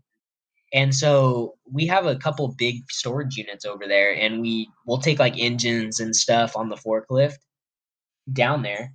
And so, dude, I got pretty dang good at driving that thing matted back Uh-huh. back to the shop. But the first few times, dude, you put that pedal to the floor, and you're like, you do not want to steer too fast because it can start getting away from you quick. Yeah, man. Yeah, like no way that those things aren't gonna tip if you turn too hard and you're moving Oh too yeah, fast. Like like you're dude, done for. you get some people in some rear steer cars, and you'd have an interesting little race or something. That like, dude, I would love to see my wife drive a forklift Oh my just to gosh. experience it. Is McKenna not the best driver? Is that what you're trying to say? I Oh. will not say that.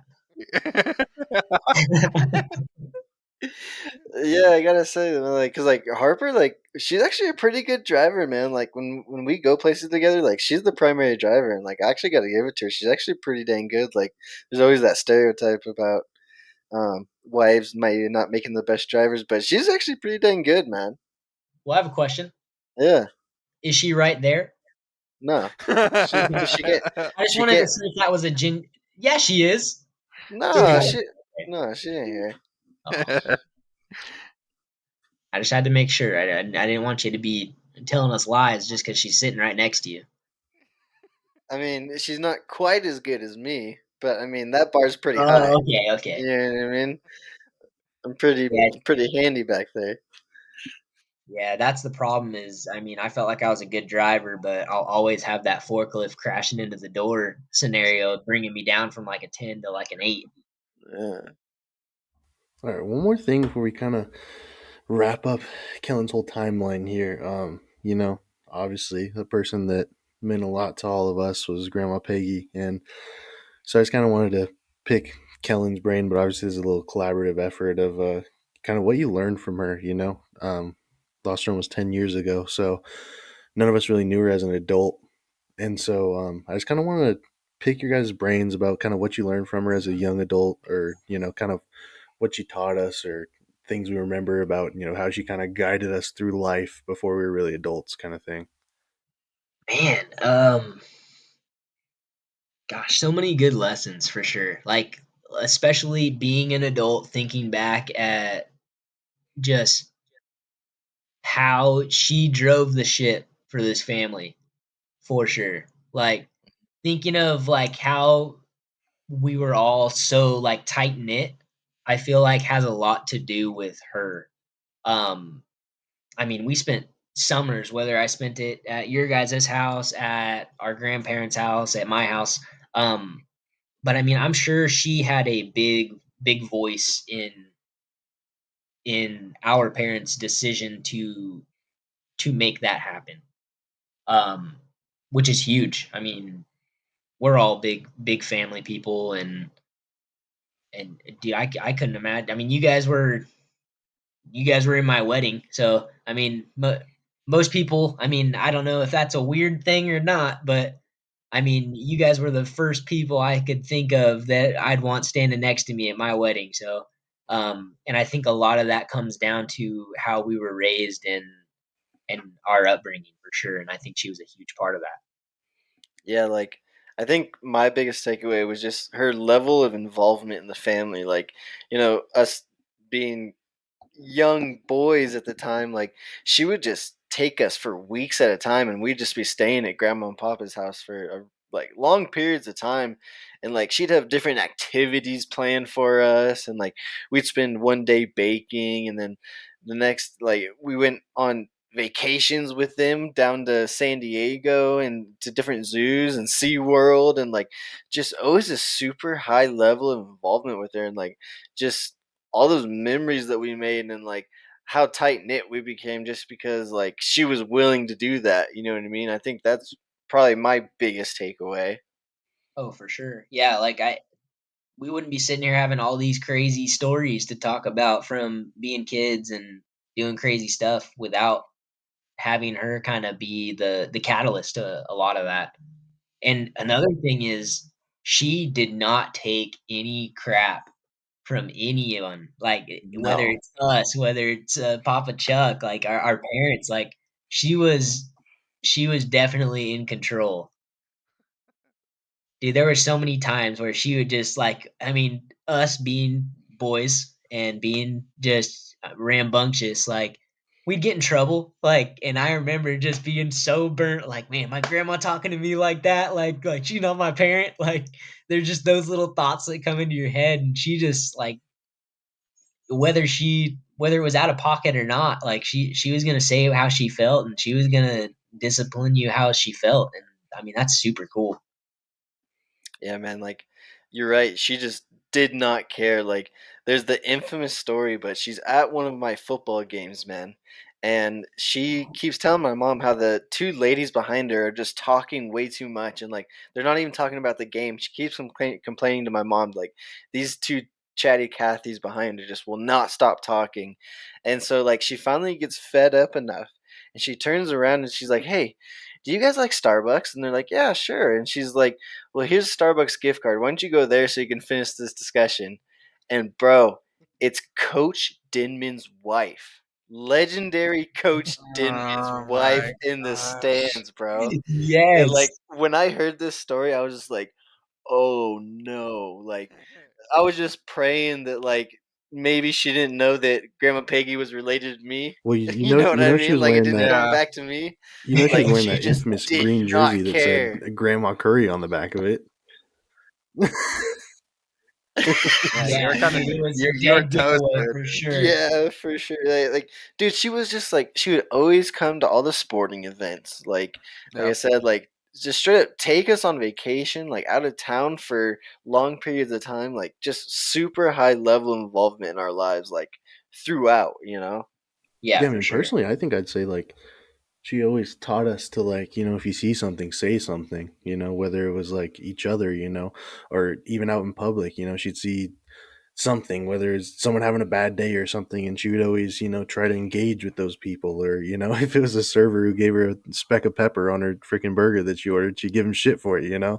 And so like she is this very like intricate blend of like being kind and compassionate to people but also sticking up for yourself and others when it's necessary. And so I feel like we've all kind of taken her after her in that kind of sense. And you know, uh, she was a big political gal back in the day, back before politics were talked about so publicly. So you can imagine how that went. But yeah, no, just crazy, man.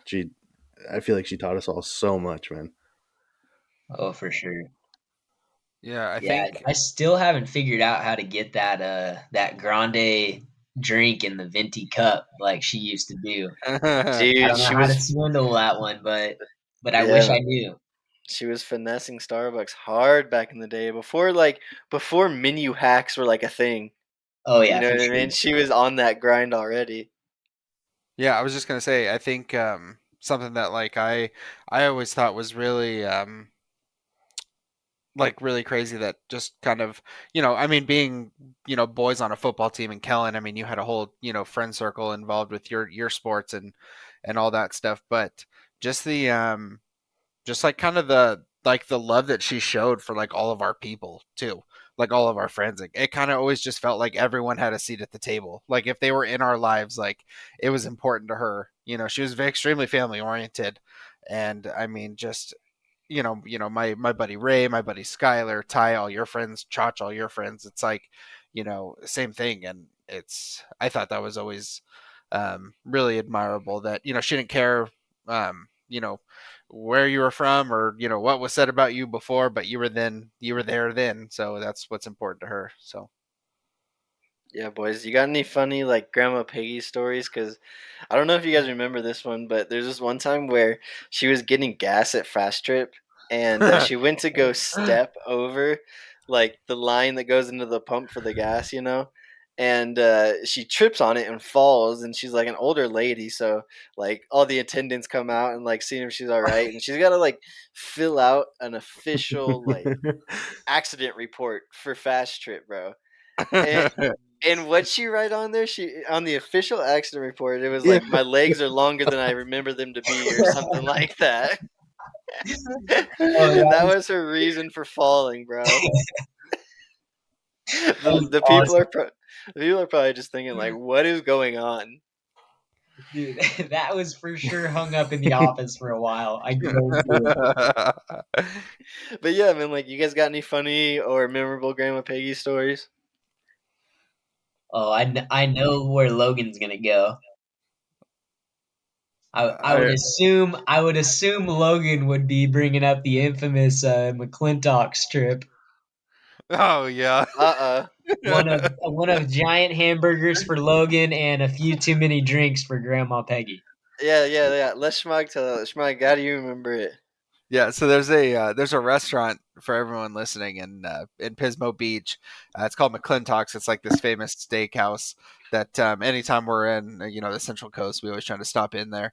It was one of Grandma Peggy's favorite places, and so anyway, they have like this burger challenge. You go and eat this giant burger, which that's not even the highlight of the story. I ate the Okay, burger, wait. not a Pause. big Pause. deal. Pause. Had Pause. Pause. sherbet Pause. after, Pause. Pause. not a big deal. Um, Schmack. This burger Big was the flex. size of a dinner plate, and it came with fries, dude. Like, what are you saying? Not anyone who's listening to this, just look up McClintock's Burger Challenge, and don't let Schmack bullshit you that it's not a giant burger. Yeah, how old do you think you were at the time? I mean, I was working at Save Mart, so I mean, I was maybe 21 or 22, Yeah, but maybe. this was light work for you. Yeah, I mean, I ate the whole thing plus the fries, and then polished it off with a bowl of sherbet after. So that was good. I Those kind were of want the to go. good days. I kind of want to go back and like just ask them like, hey, listen, if I eat two of the burgers, can you name the challenge after me? Kind of vibe. I might go do it. I don't know, man. I might go out on a limb this winter and go do that, but. So anyway, I do that, and Grandma Peggy, infamous lightweight though, like one margarita, dude, and she is done. And I think she had like two or three maybe with dinner that night. I mean, we were there for a long time, obviously, and so we're like walking out of the restaurant after, and she's like barely walking at this point, right? And there's like this like kind of like this little hill, like this little like driveway to get down to like the little parking lot area where we had all parked. And she's like walking down this hill, and she's doing like this, it's really hard to describe, she's doing like this peg leg like pirate walk, trying to keep herself up, and like Papa Drunken Chuck's stumble. yeah, like trying to like hold her up and stuff, and like we're all like wearing our like glasses, our sunglasses upside down for like we were just being stupid, we were being funny. And we're talking about sunglasses, and in the most drunk voice you could possibly imagine in your head, she says something like, "You get your sunglasses from where?" Like super slurred. We had no idea what she said, and I don't think she did either. There's no way that she remembered it, but I like, and she was like still doing the stumbling walking thing, like the peg leg stumble walking. It was the funniest thing ever, man. Well, We still say it all the time. that's what I was gonna say. She didn't even like stick around for the response. She just asked No, and dipped. it was just a drive by. It was a drive by Yeah. question, dude. Yeah, Yeah. it was probably more of a roast than anything. Yeah, for real. Looking back on it. Dude, I've got Knowing two her. here. The first one was our infamous trip to Santa Barbara when the Suburban broke down, but this this was Let's before the go. Oh Suburban broke my down, actually. gosh. We're on the way to Santa Barbara. And so Oh, when it we're was. in like a maybe Oh my 99, god. but probably like a Yeah. 2001 Chevy Suburban, right? It's just an absolute limo of an SUV. All of us are packed in it. Schmag's sitting in the back, so it's a The little back weighted burb. per se. But there's like 6 kids sitting in the back. And so, we're driving along, and it's a classic, you just missed your exit. And so she's driving along, and so she slams her to the right to get off on the on ramp. And we're so far along that it literally becomes a dirt hit, dude. And we go airborne in this thing, 6 deep in the Suburban, dude. So she takes off. We hit air. We land bottom out the suspension, dude. And then we're all wondering why the Suburban broke down later in the trip, but that's probably no surprise. I mean, there's no way there's any suspension left on that thing. Gosh, dude. No. Yeah, dude, I think MapQuest did her dirty. Like, this was before the Google Map days, so she was probably like, "Oh, I'm not supposed to get off here. I'm gonna try to get back on the freeway." Oh my god. Brr. Yeah. Dude, that Suburban had a rough life Yeah, it did. because I don't know if you guys remember this, but like 10 years after that trip, I got in a nice old accident in that thing on the freeway. Yeah, I Oh, that's remember that. Totaled right. it. That's right. Yeah. So what happened there? Um, so I'll set the scene for you. So have you guys ever? So there's an on ramp from the 178 in Bakersfield to the 99 freeway, Yeah. which is the big main freeway that goes all the way through town. And then I needed to get off on the first exit after that, which was a street called Olive Drive. Um, well, at this point, it was this weird lane that was like an on ramp and an off ramp all in one. Like you merged onto the freeway and then like it's like its own lane, and they had just switched it over to do that. Mhm. And so it was like this weird lane where people were like trying to get on the freeway and get over to like the actual freeway lanes, and then there's people trying to get off. Well, we're going 65, 65, 70, like the normal speed. Well, I want to say like I was actually on the freeway and I was merging over to get off at Olive Drive, and there's people coming on and people like trying to get off. Well, so I'm merging over and like you look over your shoulder to make sure that there's nobody like behind you like where you're gonna crash into someone. Hmm. Well, so I was looking forward. There was nobody in front of me. I was good. I look back, nobody behind me. I start to pull over into the lane, and as I look back forward, because of this weird little bottleneck, everybody is slamming on the brakes. Mm. And it had to have been one of those just like perfect timed, like as I looked back, everybody started hitting the brakes because as I looked forward, there was a car like almost dead stopped right in front of me. And I railed this car like Suburban in the back seat of this car, like Okay. four car pile up. Did you even get a chance to hit the brakes, or you just went full bore? I hit the brakes, but they didn't start working yet. Okay. Weirdest accident. I mean, I that's the only accident I've ever been in, but it's the weirdest feeling where it's like you're on the brakes, but the brakes aren't doing anything, and you have zero control because your front wheels are up in another car, and we're just sliding. Also, the whiplash is pretty gnarly when you're going like 65 and come to a dead stop. So, So yeah, what kind of super. injuries we talking about? Just the Okay. whiplash, or what? The whiplash was rough. So just to kind of give you perspective of how hard I hit this car, um, the steering column. This is like a 2000 Suburban. Like steel is real, boys. Like this thing is a tank. It like I think it like bent the front like bumper. It tweaked the frame because they totaled it, but it didn't look terrible. But I hit that car so hard that I wrapped like the steering wheel around the steering column. Like it bent the like steering column and bent the steering wheel like around the steering column. Wow. And that was my little bony chest that fucking smashed into it. Damn. So I hit that thing going pretty good. So that Suburban, Yeah. it had a rough life. Josh, I thought you said you Okay, you had so one more Grandma I Peggy think we're at story to like a tell. Del Taco in Bakersfield or something. And you know, Grandma Peggy was notoriously bad for running over curbs or crashing into, concrete beams at the gas station. Just, immovable objects. They're always there. There's no variables. They're always going to be there. And so she's very unaware of her surroundings at times. And so We pull up to the Del Taco drive-through, and she parks at what she believes to be the window where we're ordering, and she spits out her whole order. The whatever food we ordered at the time. It was just her and I in Bakersfield, like school shopping or something. And she spits out her whole order, and I glance like around her to see like who she's talking to, and she spoke our whole order into the trash can. And I said, "Grandma, this isn't the window." Oh man. And so, Grandma, this is the window.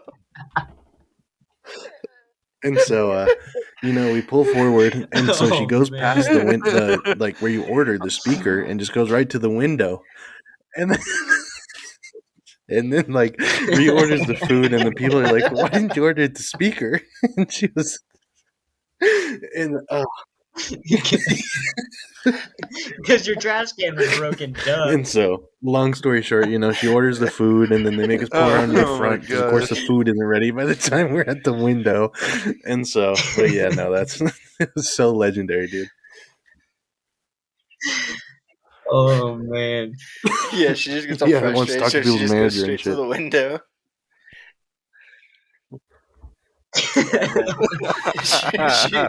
She was like, yeah, she was a pretty sketchy driver. But you remember in the truck, they had that huge dent on the side of it, and we always talked about how she got in a fight with all the pirates because she had a cannonball blast in the side of the truck. Oh man. Yeah. Oh. Always keeps you on your toes for sure. It would just stress me out so bad now, though. Like looking back, like back then I just didn't care because I didn't know what was going on. But like that, like Yeah, hey, it it, wasn't your money. yeah, for real, driving it around in a car with her would just stress me out Yeah, so like bad now. as long as your knife's not in real peril, I mean, that's really all Yeah, that let's just mattered say at the it is. time. Yeah, Yeah, she's just absolutely bumping some big and rich and just not Oh, paying dude. attention to anything else going on. man. Dude, when that tape went in, it was game on. What was the other artist she likes? Schmog? It was that chick. Um, Like Melissa Etheridge yeah, Melissa Etheridge, dude. That or was her jam. or Inya. Okay, so I got a question for you guys. Could you hum the cell phone ringtone that used to be on her phone back in those days? Yeah, it was like dun dun dun dun dun dun dun dun dun dun dun Exactly. dun dun dun dun. And it Yeah, would it was like ring that. so much. Yeah, because she couldn't Oh find it man. in the bottom of her purse. What? And then what would we be doing when it'd be ringing? The shoulders. We'd just be getting down while the whole time it was Just four ringing. dipshits wide in like a Target or something. Oh man. Just throwing down to a ringtone. They're like, who are these guys? The best part was we started talking about it because it was so ridiculous and it actually turned into something cool. Like we looked forward to her phone ringing. Yeah, and then like she went through different phases of the ringtone because like at Oh some point gosh. it was like your phone's ringing, Oh Oh yeah, your yeah. phone's ringing, and you were just like, oh. But then she probably yeah, the music we like that one. she probably spent a small fortune on like ringtones back in the day, dude. Dude, you think about that? I was just talking at work about this. Like, when was the last time you set a ringtone on your phone? Even just a like another default one that's not the like iPhone generic one. Yeah, I don't think many people Tell you, really man. set them. I like maybe for different people texting me, I have different tones, but like my ringtone when someone calls me is the same as everyone else's. Like it's the Yeah. same one. I Yeah, don't change it Yeah, for I just swapped anyone. like Like not a denies single from everyone person. else's. So like, if I'm in like yeah, but a like hole for a water leak or something and my phone rings, I can tell if it's, Danae or like an emergency or if it's just a freaking spam call from Edison or some shit. Oh yeah, see, I don't even do that. yeah, like nothing more frustrating than when you're like you're really working hard on something. You just feel your phone just going off in your pocket, and you're just like, it's so distracting. Oh yeah. You're like, why are 30 people trying to hit me up all at the same time right Dude, the now? group messages. Group messages are Oh, the best and the worst at the same time. Mhm. When you're in the group message talking, it's amazing. yeah, it's the When best. you're trying to do something and there's like three other knuckleheads in there conversating, it's Yeah, the most frustrating thing in the world. true. Yep, yep. Like nothing makes you want to just spike your phone into the ground more than like it going off 40 times in like 20 seconds. Dude, while you're on that ringtone topic, it just sparked a funny memory in my mind about it was that same trip that Schmag went to McClintock's and uh, Grandma Peggy played the Hunger Games soundtrack the whole way to Pismo on repeat, dude. It was like 11 songs and it probably played 33 That's times at rough, man. least.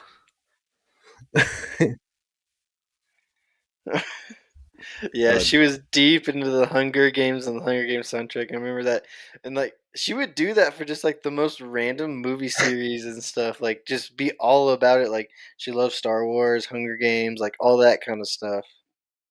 Which is kind of cool. I mean, like it's funny. Like I'll talk to people now. Like even McKenna, my wife McKenna, is has never seen any of the Star Wars movies. yeah, Yeah, Harper hasn't either, actually. Can you believe that? Yeah, like Like those are staples. yeah, staples in our It's like household. Harry Potter, Star Wars. I wasn't huge on Lord of the Rings, but that definitely I feel like goes into that category. Hmm. Like how have you never seen any of those? You know, like, did you yeah, have a dude. childhood? I just think Like, about what's I all the going ask her on times. that all there? the time. Like that's Well, crazy to me. Like I wonder like do you think about like what kids like nowadays like what their like movies are going to be? Like I feel like that is kind of like the of that genre, like that's the stuff we all are like, yeah, Star Wars, like because those were like the biggest things. Like when the new movie would come out, like that was like the hit of the summer. yeah, dude, like going to see a Star Wars movie in IMAX in the summertime. Yeah, you Like, kidding me? come on, man. What's But better than that? yeah, like nowadays, I think it's gonna be mostly Marvel stuff. Like, it seems like every other movie is a Marvel movie now. Oh yeah. You know what I mean? Dude, they get so crazy too. The new Spider-Man movie, the whatever the most recent one was. That's like the most recent like kind of superhero kind of movie I've seen. Hmm. Um, dude, some of those scenes like you can't even see everything that's going on. Just so much. There's like so much happening, and it's like the scene on the on that Spider-Man movie where they're like on like that bridge and like the dude's like throwing the cars and like he's like hopping over cars. It's like, dude, it's like sensory overload. Spoiler alert. I mean, that movie's Jeez. been out for how No, I'm long? just kidding. I'm just kidding. So but like, are you guys Marvel guys? Do you guys watch those movies, the superhero movies and stuff? Dude, I have a confession. I don't exactly know who's a Marvel guy and who's a what's the other one? DC. Mm. DC. I don't know him. If you gave me a pop quiz, I might get 50% right, Yeah, I've but kind of watched that's like a little like mix A of B both, questions. like the Green Lantern stuff, seen some of that. You know, I'm assuming yeah, Green Lantern is that's a DC Comics, right? yeah, and then like of course you Yeah. watch like some of the Maybe I Avengers know more movies than I and think, Captain America and all that stuff. But people are like, oh yeah, we're rewatching the Marvel movies in chronological order. I'm which is like, all a, how do you Marvel. have the time? Because those movies are like 3 hours a pop times 17 of them, and B, just Oh, dude. sensory overload, man. Just can't do it. I've seen all the Oh, Marvel yeah. movies. Did you seen them all? Jeez, man. Yeah, 2020 was a dark time, dude. Yeah, I guess if there was ever a time to do it, Yeah, when I wasn't that would have been doing it. school stuff, we were watching Marvel movies. So yeah, I've seen almost all of them. A couple of the newer ones I haven't seen yet, but yeah, we've seen most of them. So like, Yeah. does it make it more enjoyable when you've seen? Like, do you catch things from other movies and they all tie in? Like, is it one of those kind of things? Yeah, absolutely. I mean, it's like going back and watching like Harry Potter again. Like you notice things that you didn't like notice the first time or stuff like that. But yeah, I mean, the more you watch this stuff, the more you notice for sure. Speaking of Harry Potter, have you seen any of the other there's like a like what is that? What are the like something of the Oh, beast? the Like there's like the Fantastic Beasts. yes. Have you seen any of those? I watched the first one and I thought it was pretty good, but McKenna wasn't sold on it, so I haven't seen the second one. I really like the first one. It's like really gnarly and dark, and I like it. Yeah. Um, I have definitely not seen those, but actually, Harper has never seen any of the Harry Potter movies. So, just like a couple of weekends ago, we started watching them in chronological order. We're only through two right now because I fell asleep a couple of times, so that's my bad. But no, keep telling her, man, just wait for number four. Number four is gonna be Yeah. an absolute banger. Like, cause the first two are just kind of like they're kids and like a little bit older and stuff. But I feel like once you get to like four and beyond, like they get pretty gnarly and Yeah, Yeah. no, no yeah, Um spoilers, no spoilers, no spoilers. on no spoilers on Harry Potter. That's crazy. That is crazy. It's crazy when they all die. It's so crazy. But like I don't know, did you get the feeling like the Harry Potter movie as I don't know how we got off on this tangent, but um yeah, sports guys, go sports. Um but like I felt like those movies, the way that they filmed them and the way that that series kind of went along, it's like I don't know if it's cuz I grew up like throughout it, like kind of like closer to the same age as the people. It felt like Mhm. Mm, um yeah. like did it feel like the movies got more mature as they went on? Oh, Like definitely. Oh almost like yeah. 1, 2 seemed pretty like I don't know if I'd say G-rated, but kinda more G-rated, and then, like, as you go, they kinda get a little more, like, mature where, like, the thing like, you start noticing things, like, that are something that you, like, probably wouldn't put in a movie for, like, a 10-year-old. Yeah, Yeah, like I think the absolutely. first couple, like they have crushes on each other, and then like later on, like they're full on dating, and there's like, jealousy and like all that kind of shit. So definitely get more and Yeah, more and it's like the mature. nuances of like growing up, like those like things that happen, just like and like I felt like that is what like kept that series kind of relevant for the people like of our age that were like because you're kind of going through a lot of those things as it's kind of happening in these movies, and so you're already kind of invested in the characters, so it's like the way that they did that was super Yeah, it's like cool. a no. You got it, TC. It was nothing Yeah, important. Kellen, go ahead. I was just gonna say it's a kind of way to capture the No, you audience. go. Little kids sitting in the seats watching the first couple, and then, like TC was saying, they start to have crushes and jealousy. The kids in the seats are thinking, I've had a crush before. I've been jealous of things at school or things that happened in my life, and so it's just a super easy way for them to capture a whole audience's attention very quickly. Exactly. Yeah, I've cried in the bathroom before. Kellen, are you more of like a show guy or a movie guy? I was also gonna ask that. Dude, that is a good question. I think it depends on the time, because there are some shows that I'm a binge watcher. So it Mm, doesn't matter if it's shows or movies. I'd probably should just watch movies mm, based on that, because like, and it doesn't help because McKenna's kind of a binge watcher too. So once we start watching like a series or something on like Netflix or whatever, like we'll watch like 3 episodes a night until it's just done. Hmm. mm, Um, but I think it to answer the question, I think it just kind of depends on the time. mm. I do say that I think I like movies more because there's like a start, a middle, and an end. Like, and it's in an hour and a half format. And if you get a little cliffhanger, you're not like weeks invested into it. True. Yeah, like actually, dude, I don't know if would be considered old school for this, but I kind of like it when you're watching the show and it just comes out once a week. Like you kind of look forward to it, and you're like, "Hey, Yellowstone coming on at 8 tonight, baby!" Like it gives you something to look forward to, and then like it's not where like you're like on your phone during the show because you're like it's only gonna be on for an hour. Like I gotta pay attention. Like so I feel like when I binge, I'll start to like almost not get yeah, I guess get distracted and I'll like go on my phone or start doing other stuff. Like and Yeah, it's so kind of it's how kind of nice watching it the that way. newest Stranger Things did it. There's like Yeah, I six episodes in the first part. So, of course, everyone sees that the new Stranger Things is out. So they rifle through the first six episodes and then they're like, wait, there's a second part and we have to wait 3 weeks for it. And so, what is everyone doing in the meantime? They're tweeting about it. They're posting on Instagram about it. They're talking to their friends about what's going to happen or whatever. So, it's kind of this fine little mix of like, I don't know how many shows everyone watches on cable TV anymore, where like DC said it comes out once a week, but so definitely different ways to do it. yeah, I don't even have cable anymore. I literally so we moved in here to our apartment, and we have not had cable since we moved in, and that was, gosh, 4 years ago.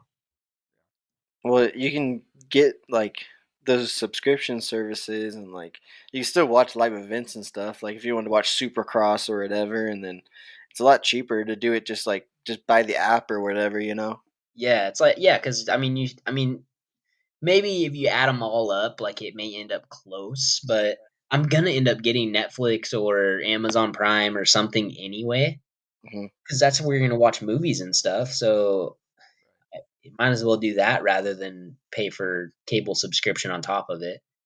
But that's kind of that's what we do is but then it kind of it leads you more towards that kind of binging on stuff when Yeah, you for are sure. watching TV. The streaming services have been super nice, but they've definitely led, I think, to like way more like binge watching.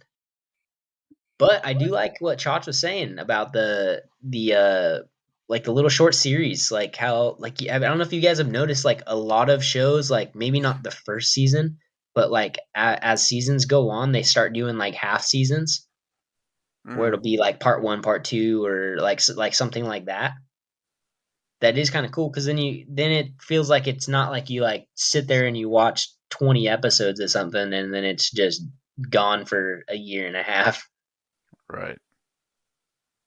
What's the weirdest thing you guys Oh, watch dude, or like your guilty pleasure I've that got you guys this one's easy watch claps for that me. maybe not everyone would It's guess? called Thousand Pound Sisters. It's on TLC. It's the greatest show you'll ever watch, dude. Literally, go watch Yeah. it. New Wasn't season's coming expecting out in that. January, season 4. So you do some homework, or even just go on YouTube and watch some funny moments, and it'll make you want to watch. Guaranteed, 100%. Okay, I have a guilty pleasure TV show. Um Actually it's like multiple series. McKenna actually put me onto it because she Mm. wanted to start rewatching it, but it was Vampire Diaries. Never And seen there's it. like a lot of seasons of it. Shmang. Hold on, I'm trying to find the name of it. It's like a home renovation show that we You're not a real watched. fan if you don't know the name of it. I'm trying to I do it. We haven't watched it in a long Is time, it but Property Brothers? If it's not Chip and Joanna, no, if it's not Chip and Joanna Gaines, I don't want it. it's the husband and wife, and then it's Oh, like the is it the husband and it's wife and then they get divorced? Is it Oh, them? that's called. no, it's Like not Gosh, them. what's the divorced name of people. it? Do you know what I'm talking about?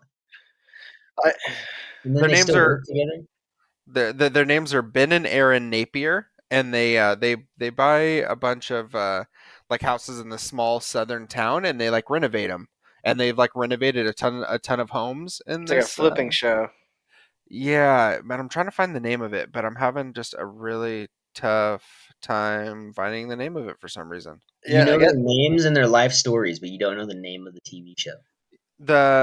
The town is Wall. Laurel, Mississippi, is the town, and Nice. why? Laurel, Yaddy. mm, Well, Uh, while you're is it? looking for it, Schmug, I'll say this.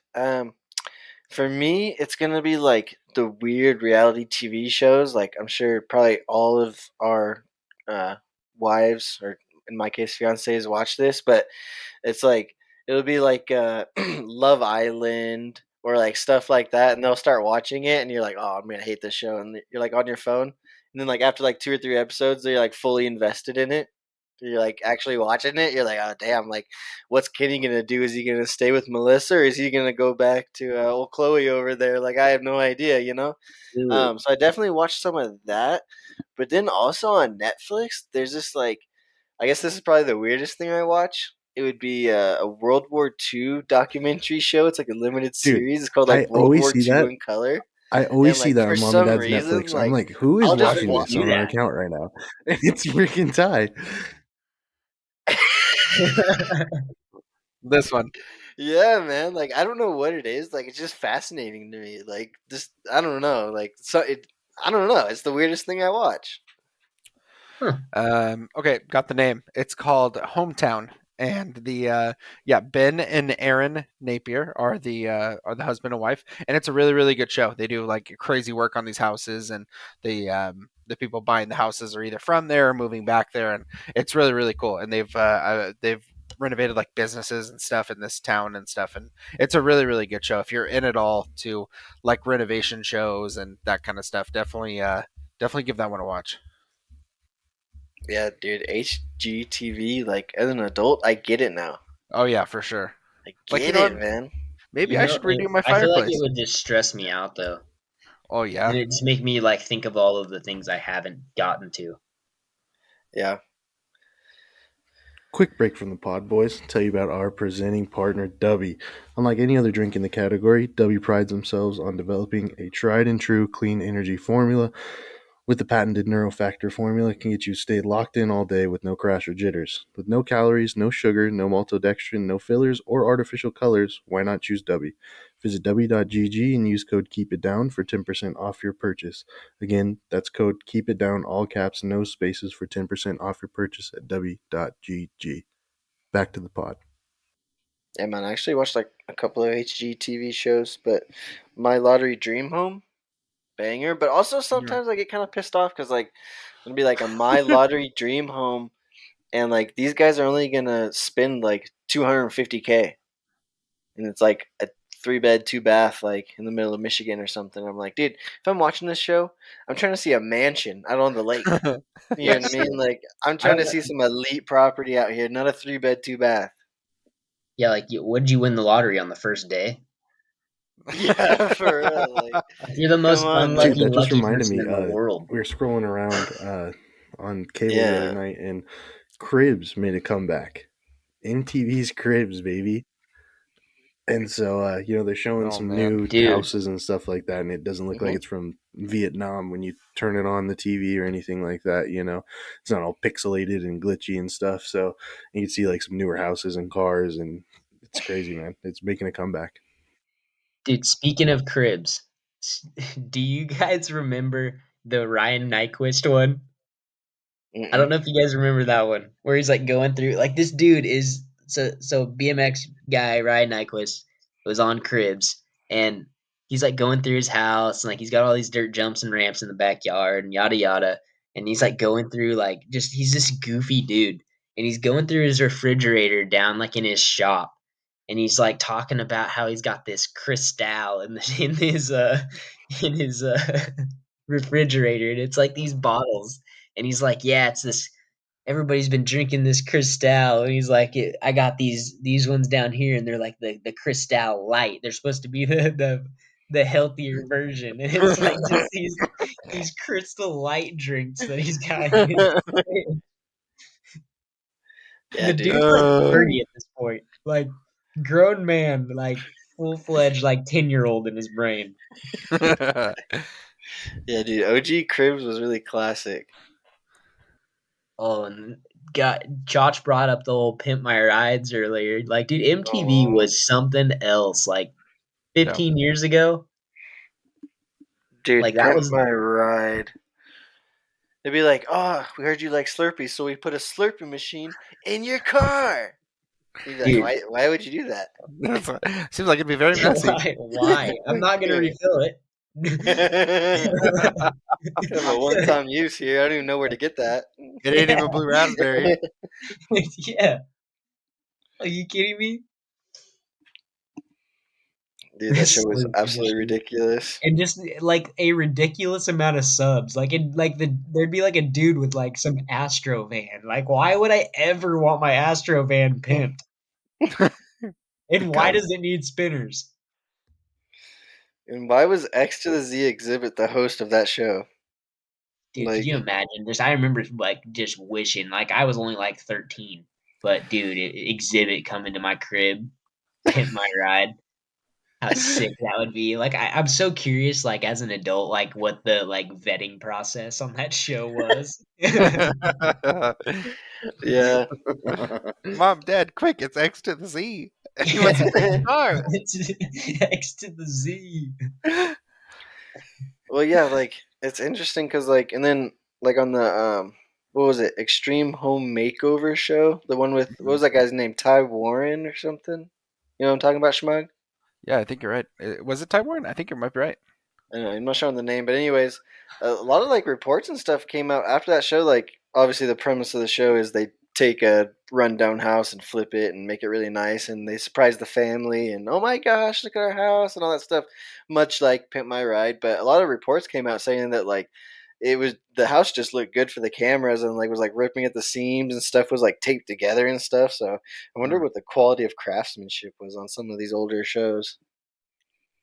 Yeah, I'm sure the I would say, timelines are super tight too. So it's like on one end, like, yeah, you want this crazy nice product, but how polished can it be when you had to do it in like 3 weeks?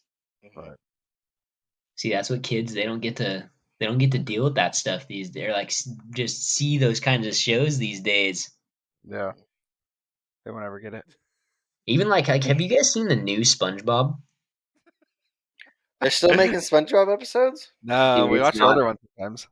the older SpongeBob. Dude, we were at my in-laws recently and I saw the new SpongeBob and dude, it kind of creeped me out. Mm.